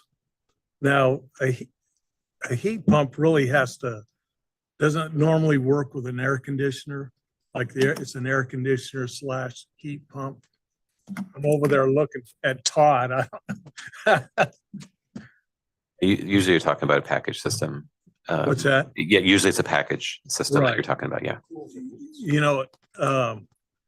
Some of the problems with heat pumps, unless they've improved the technology, their efficiency goes way down if you get below 40 degrees. Because it's not, you start having to have the heat strips in it kick in. Because it's kind of like, and correct me if I'm wrong, Todd, isn't it like an air conditioner that works in reverse? Yeah. So, and another thing is it can be a heck of a lot more expensive if you don't have solar or you don't have extra space in your solar because your energy use it's like running an air conditioner in the wintertime. But the air conditioner is heating the house. That's correct, right? Yeah. He's nodding his head. So I'm on the right deal. But I think people need to understand that. And I think Councilmember Nguyen had said that, she had in an older house had one put in, correct? No, I was. We're looking at it. Yeah, 3 times as much as the. Right, traditional as the size. other one. So you got a Yeah, lot not of priced. cost and then you're gonna have, I'm not saying they're bad. I'm just saying, hey, you gotta realize you got a lot extra cost to install it, and then you're gonna have a lot more cost in operating it. But then if you say, for instance, you have a house that you don't have an air conditioner, which, a lot of, disadvantaged communities, people are using, swamp coolers. You probably don't have the electrical load on your house where you can put one of those in. There's a lot of, and if you did, you'd have to change the main panel and get more, amps and, into your house in order to run it. So, it's a complicated issue, and I think everybody needs to understand it's a great idea theoretically, but you have to look at all the minutia of putting it in. Through the chair. Sure. I see an item in our future to go through a lot of this sort of information. So I just wanted to indicate, that's something that I think would be great for the board and the public to hear some more information about. So look forward Sure. to talking about that in the future as well. I just want, I've talked about this before, long before I was on this board, I converted, and it's a great thing to pick up that remote and push the button and not go out and find wood without black widows and find them with, you just burn them. But anyway, I think the incentives are fair and they're good, and if we can get more people to convert, that would be great. Mayor Pro Tem Lewis. I'm going to piggyback off your statement. And when we were still in remote, both Amy and I held up our remote controls. I turned my camera off and ran and got mine. And we had the same exact remote control for our gas burning stove. So I remember when I installed mine back in, I think it was 2000, it was the thing like the state's going to come down with laws that you can't burn wood anymore. So I immediately became, a little bit frightened. So I wanted to get ahead of the game. But if we had waited just a little bit longer, we could have gotten maybe some help to put that in. Oh, I did. Oh, you did? Well, I didn't. So, but anyway, I'm glad I did it. It is cleaner. Don't have to worry about black widows. That's as you right. said, and not cleaning out a fireplace. It's wonderful. And I've already capped off my fireplace last year. So because it's direct venting out on the sidewall. So it's a great thing to do. And I use that way more than I use my furnace. I just use the furnace to warm up the house in the morning, and then that fireplace takes care of the rest of it. So it's a good investment. All right, seeing no more director questions, I will look to public comment. Okay. Bakersfield, do you have any public comments on this item? No public comment in Bakersfield. Thank you. Modesto, do you have any members of the public to comment? No public comment in Modesto. Thank you. Are there any members of the public in Fresno that would like to comment? Seeing none, we do have a few online. The first one, Christian Bisher. Hi, Christian. Hi, good morning. My name is Christian Bisher. Live in Fresno, was down in Hanford. My Hanford house was an old 1901 house, came with a heat pump, and it worked. It worked great. But yeah, when it does get down to freezing, you can get some frost buildup, but the system's designed to run backwards. Basically in the winter, it'll go into AC mode, and then that heats those outside vents, fins up, and it just doesn't allow frost buildup. When that happens, there's an inline heating element so that you'll always get heat inside. So yeah, for me, that it worked great. But my comment really was focused on the program for, I guess, the fireplaces, or ideally the heat pumps. I do see a potential barrier for low income families. It can be difficult to get that $4,500 to $5,000 saved up to get it installed, only to get reimbursed 1 or 2 months later. And so if there was a way for the district, and maybe only on 1 at a time or 2 at a time, but set up a sort of I guess like an escrow account, where if the resident did all the applications, the city permits, the installer contracts, everything themselves, like, I think there could be some certainty that it was going to be done and done properly and followed through with, that then instead of reimbursing the low income resident, the district could guarantee the installer that they would sell them or pay them directly. But yeah, I just do think the low income individuals would have difficulty saving up that sort of money, that type of money. Thank you for that, for your comments. And Samir, you have some info on that? Yeah, no, thanks for that comment. And just wanted to, just for informational purposes, with respect to that question, the board did take action a number of years ago to empower us through the Burn Cleaner program, or the wood stove change out program, I should say. You're not burning anything in a heat pump, right? Through that program, to have an ability for retailers to have an option for low income applicants, and working with us to not have, like, to basically deal with that issue and not have it be reimbursement in that case. So they can basically take the grant into account, discount it by that amount, and then we work with the retailer to make them whole. And we have a process in place, contracts in place with retailers to make that happen. So that was something that, definitely the board recognizes as a potential barrier in the program, and that we work closely with retailers to try to address. And that's something, though, that we want to make sure, again, as we think ahead to messaging and enhancements to, whether it's communication or the program itself, we want to make sure that that's clear and well communicated out there. But I appreciate the comment, something the board's taken action on. Thanks. Thank you for clarifying that. We have another comment? Yes, we have Thomas Mins. Hi, Thomas. Oh, yes, I am so grateful for Rule 4901, and despite its limitations and need for strengthening. I have a heat pump. I took the incentive money for a fireplace I never used. I ditched the gas heater we had, and I'm saving money each month with the efficiency of the heat pump. And that 40-degree myth about heat pumps not working when it's, freezing outside, that's not true. They're using them in Alaska, for God's sake.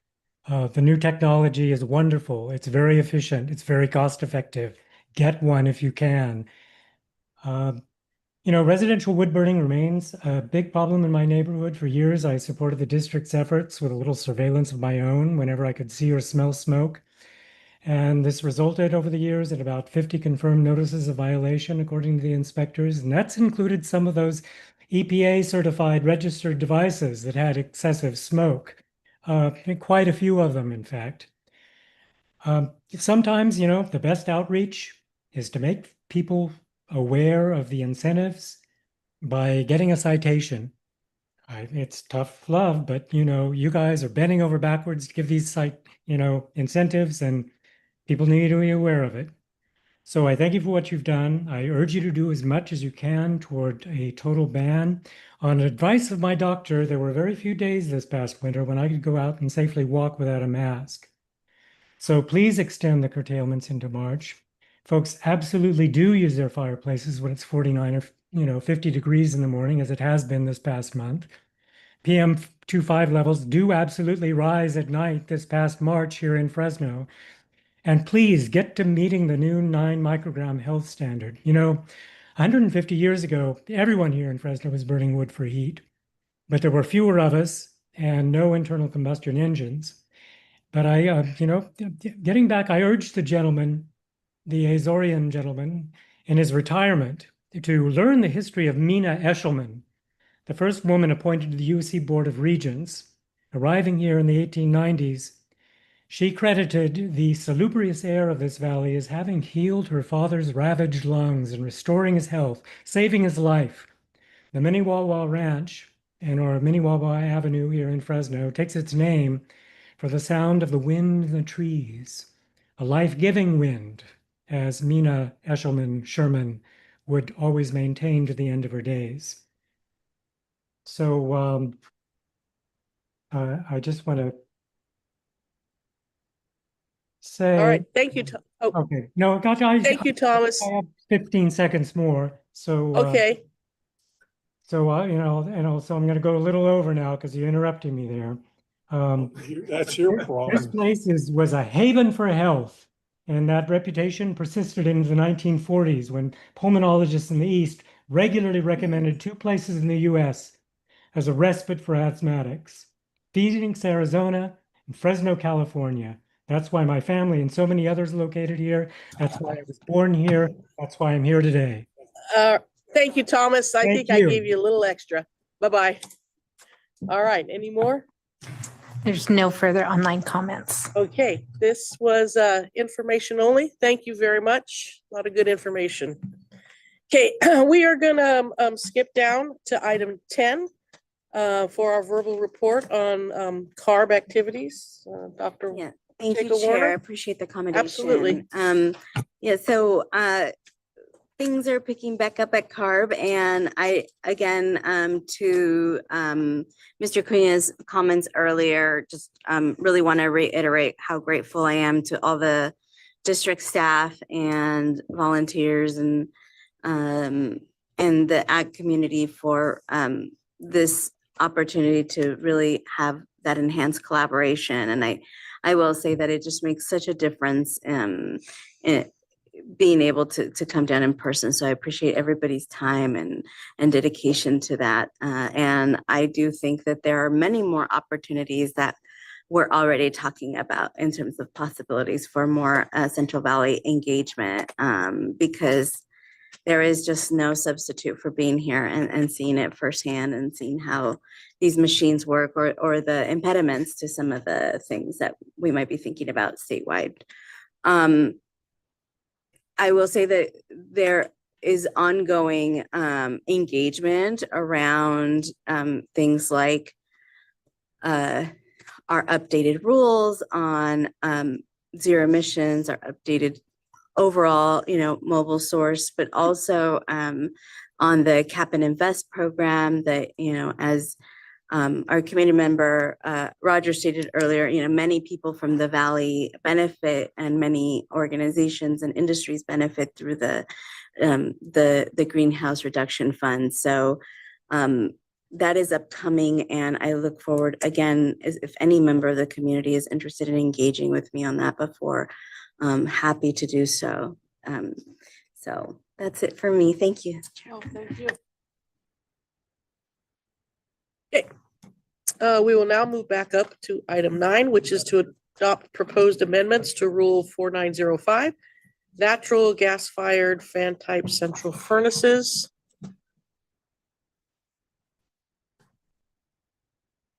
Good morning. Still. Excuse me, Madam Chair, members of the board, good morning. Tim Frankquist, Air Quality Planning Director.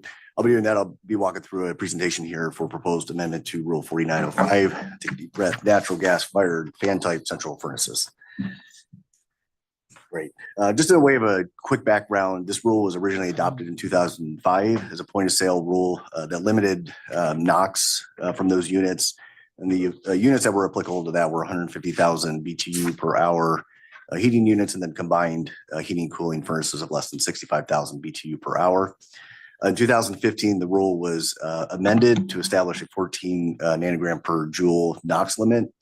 At that time, manufacturers were a bit concerned that they may not be able to meet the compliant limit at that time. So there was an emission fee option as part of that, which allowed them to pay a certain fee for each unit that could not meet that emission limit. Since then, all unit types, with the exception of manufactured home furnaces, actually met that limit. And then historically, the manufactured home units represent about 1% of that entire market. So we still have some current challenges with the manufactured furnaces development. One of the big ones is it's just substantially different from a commercial or residential home unit to what is in a manufactured home unit. There's also overlapping HUD and DOE rules that allow that they're causing some technical challenges. And there's also just a limited number of manufacturers that develop these units. And then lastly, it seems of those manufacturers, most of them are more focused on the zero emission units at this time. So for the purposes today, why we're here and looking at the amendment, because of all the other units were successful in developing furnace units that could meet those limits, those fee options have expired for those 4 areas, as has the manufactured home units that expired also in September of last year. There is a sell-through period that does end at the end of this month. So that kind of brings us to the amendment here today.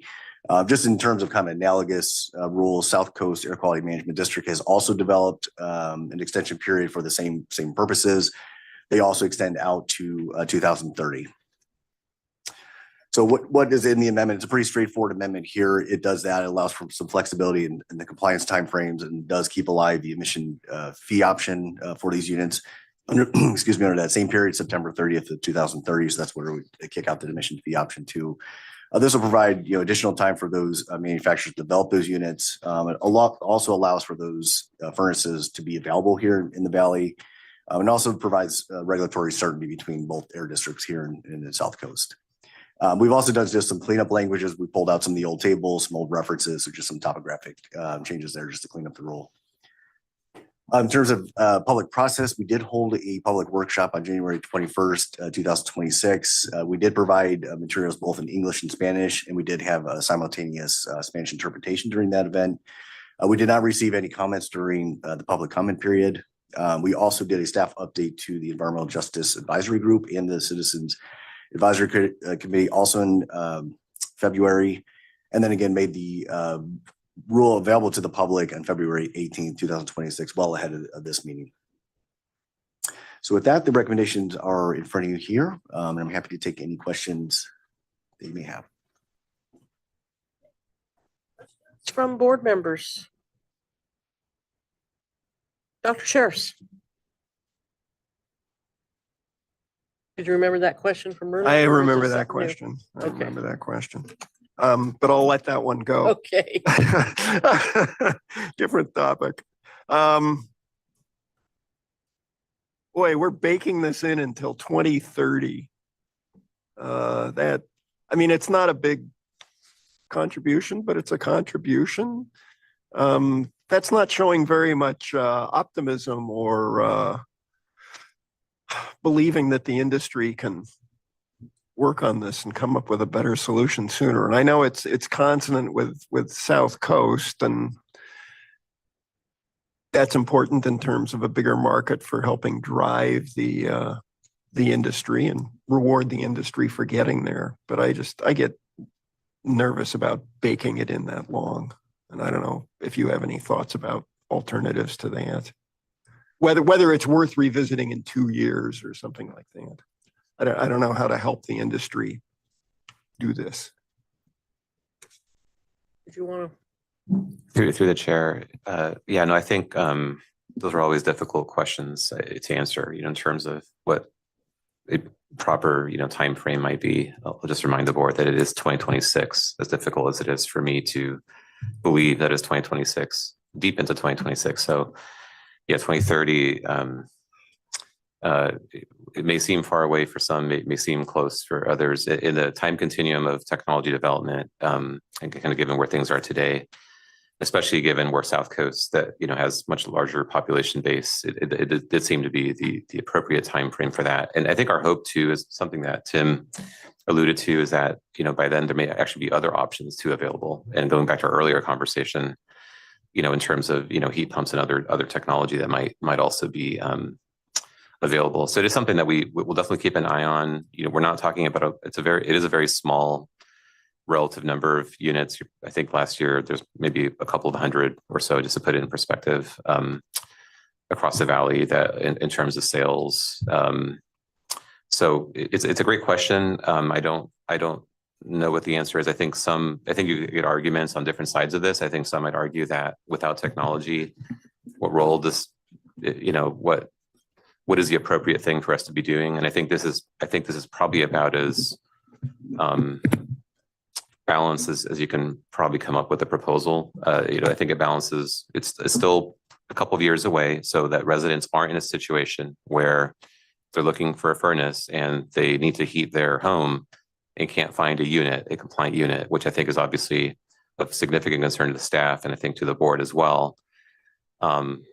But at the same time, puts it on a schedule, and especially at a time when manufacturers are working on a lot of new technology that not only involves compliant furnaces that are natural gas burning, but also involves maybe even other technology, which I think is going to become hopefully over time, more available as well. So I think the recommendation is a good recommendation. I don't really have I can't offer any other alternatives to that at this point, especially given that it's consistent with the rest of the state through South Coast.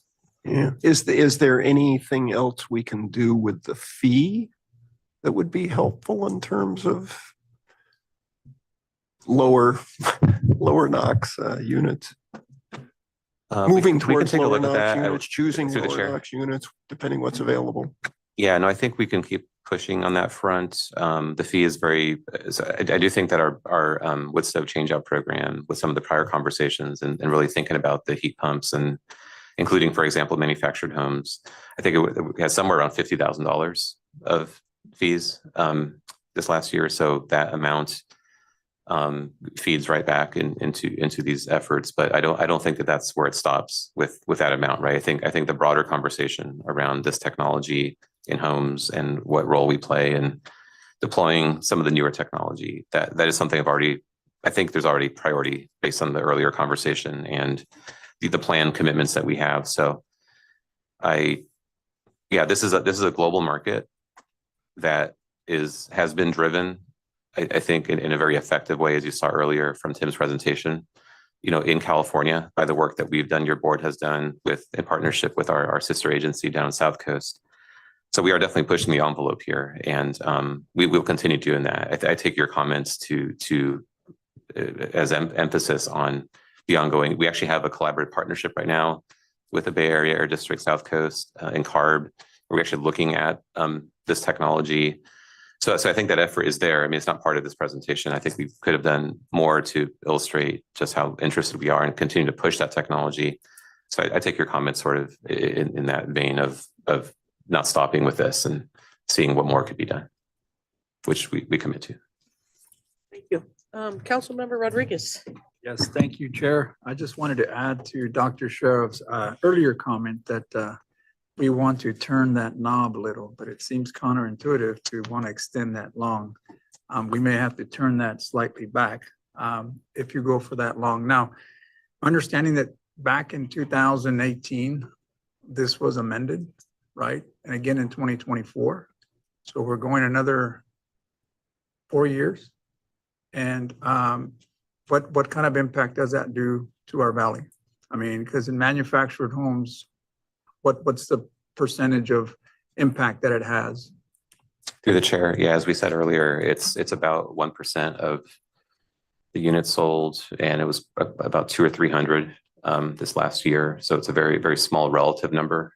The emissions that we're talking about are the emissions that most people.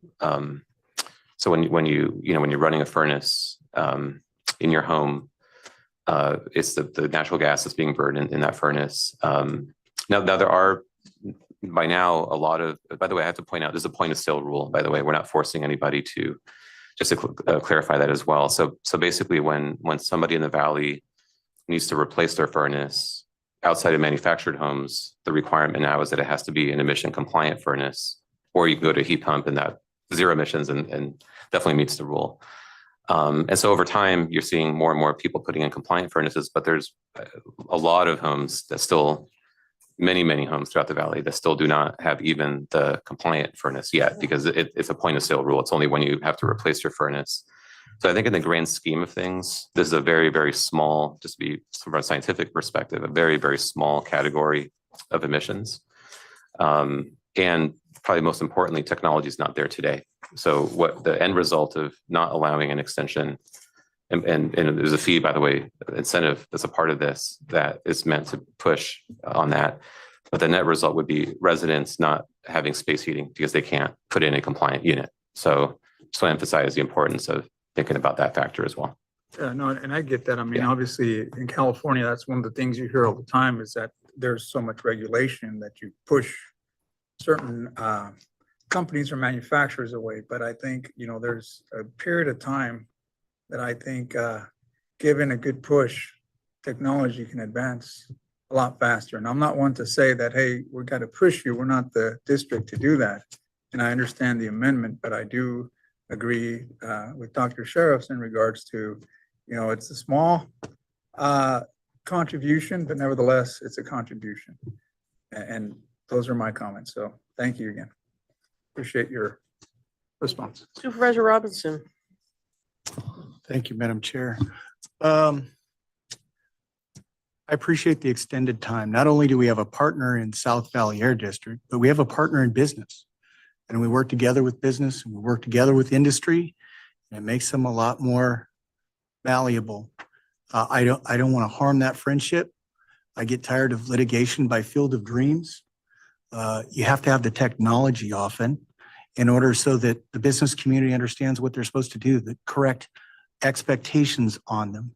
So I like the extended time, the 2030 timeframe. I think it's fair to them. I think this incremental approach that we've had for years has worked well.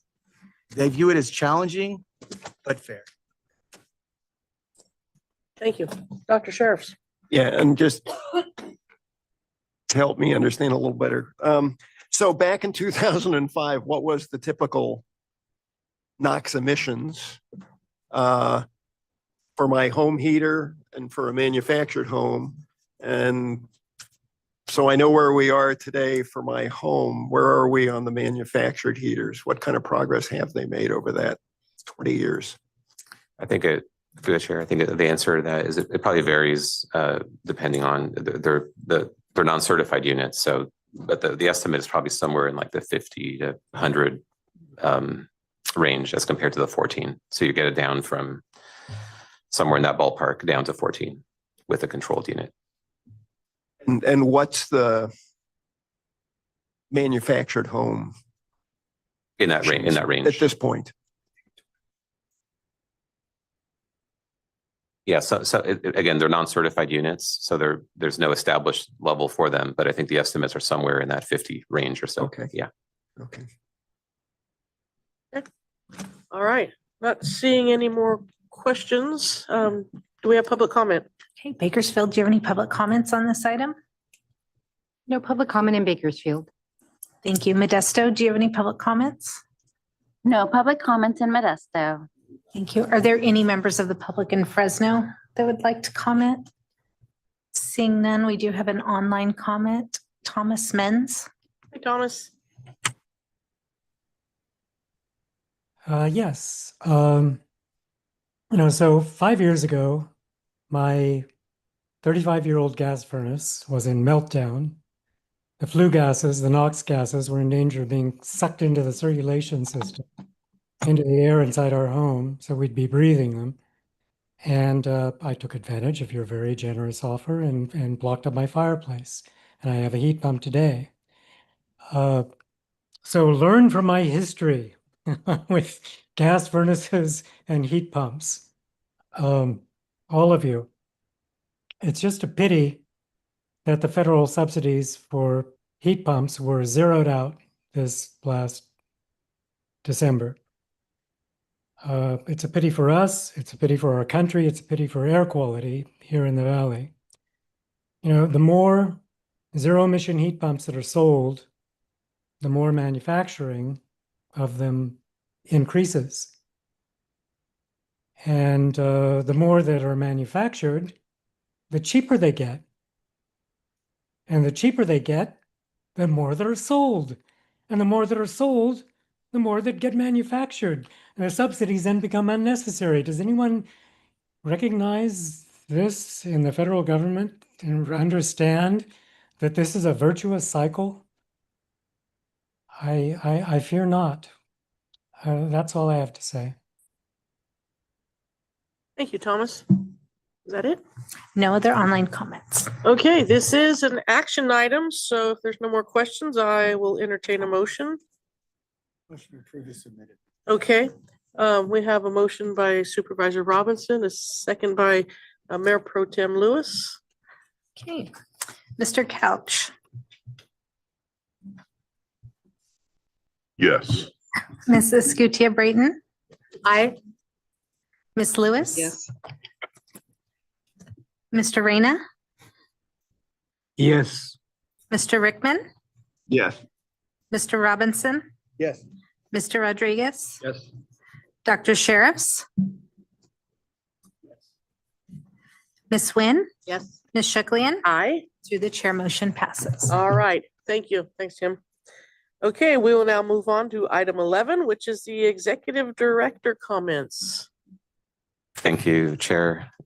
Just a couple of quick things. Want to amplify some of the earlier recognitions that were provided for the event last Friday, the farmer event. It was a terrific event. Really appreciate the board members that were able to come, Dr. Pacheco Werner, Mayor Pro Tem Lewis, Councilmember Rodriguez, Supervisor Robinson, and I hope I'm not missing anybody, but there were quite a few board members that made it. We had terrific support from our ag partners, number of organizations were behind that, specifically Emmanuel Cunha and Roger Isom, who see Mr. Isom in the back here, were instrumental in making that event happen. And then CARB, the chair from CARB, Lauren Sanchez, came down.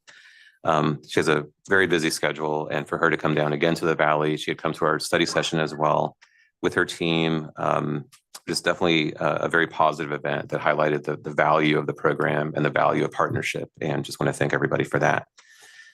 We are, as a related note on that, we are still working very aggressively to try to make sure the legislature and the governor's office is thinking about how to support the Valley in these different clean air transitions through funding across the board's funding priorities.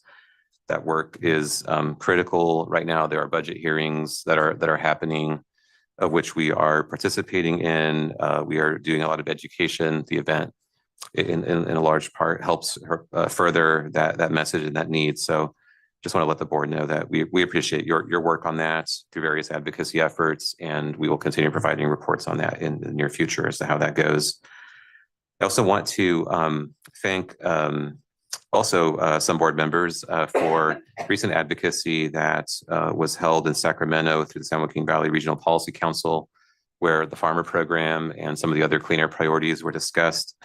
I want to thank Councilmember, again, Rodriguez, Supervisor Chiesa, Councilmember Escutia-Brayton, and Supervisor Couch for being a part of that process, where y'all did an amazing job, once again, representing the Valley and amplifying, the public health and the clean air message that the Air District works on. In those capacities, also as part of the regional transportation agencies, but really appreciate that support. I'll turn it back to you. Thank you. Oh, yes. I'm sorry. Thank you, Morgan, for the reminder. I wanted to also just, sorry, previously decided on by the board, but just to help ensure this message is out there, the May board meeting has been moved from that third Thursday to the second Thursday in May, which I think is May 14th. Just want to make sure the board and the public were aware of that move, to make sure that we had the participation that we need from the board. So just wanted to make that note. Thank you. That was, all right. Any governing board member final comments? Yeah, Rusty? I think Mayor Pro Tem should consider being a tractor recycler. Whoever saw that, or at least saw the video, not only did she destroy the water tank, I think she popped the tires on a vehicle as well. That's all. All right, thank you. Yeah, I just want to say regarding the event, I saw it on the news and I've seen it on a lot of social media. I'm very disappointed I wasn't able to be there, but other things happened. So thank you to everyone who was a part of that. I was also going to mention the May meeting, but our next meeting in between that will be April 16th. So with that, oh, Mayor Pro Tem Lewis, you have a comment. Thank you, Madam Chair. Yeah, it was, the tractor crushing event was a very good event. And just to know that we have so many farmers that are in the queue awaiting for new equipment versus the amount of money that we have, it shows that the program is successful. But I have to say that event for me was very cathartic to be able to, lift a tractor up in the air and throw it to the ground. Yeah, I enjoyed that. It was a lot of energy expended. So might be one of those new anger rooms. Rather yeah, I heard about those. I never knew Bruno might make some money. Is that where it was, Bruno? Yeah. Okay. Yeah, we can partner with them and yeah, charge a fee and have that money be divided between them and the air board. Just sounds kidding. Good. But anyway, it was a good event. I enjoyed being there. I'm glad I had the opportunity to attend. And also I want to thank the Air District. Last night at our council meeting, we approved moving forward with revamping our chambers for, was it 707? SB 707 that's been passed, and the Air Board, the grant that we received to help us revamp our chambers is extremely helpful. So thank you to our staff for considering the application for the city of Los Banos. It'll be put together and in good use. We've already installed some timing on our television screens, as we do here, to help the public be able to see exactly how much time they have left. Our mayor made a comment. One of his duties has been taken away from him to control the time for speakers and the public, because he has a tendency to let it go way beyond the time that we allow. And so our new city attorney has taken on that position to operate the time clock. So it's a good thing. And again, thank you to the Air District. Thank you. Okay, with that, meeting adjourned.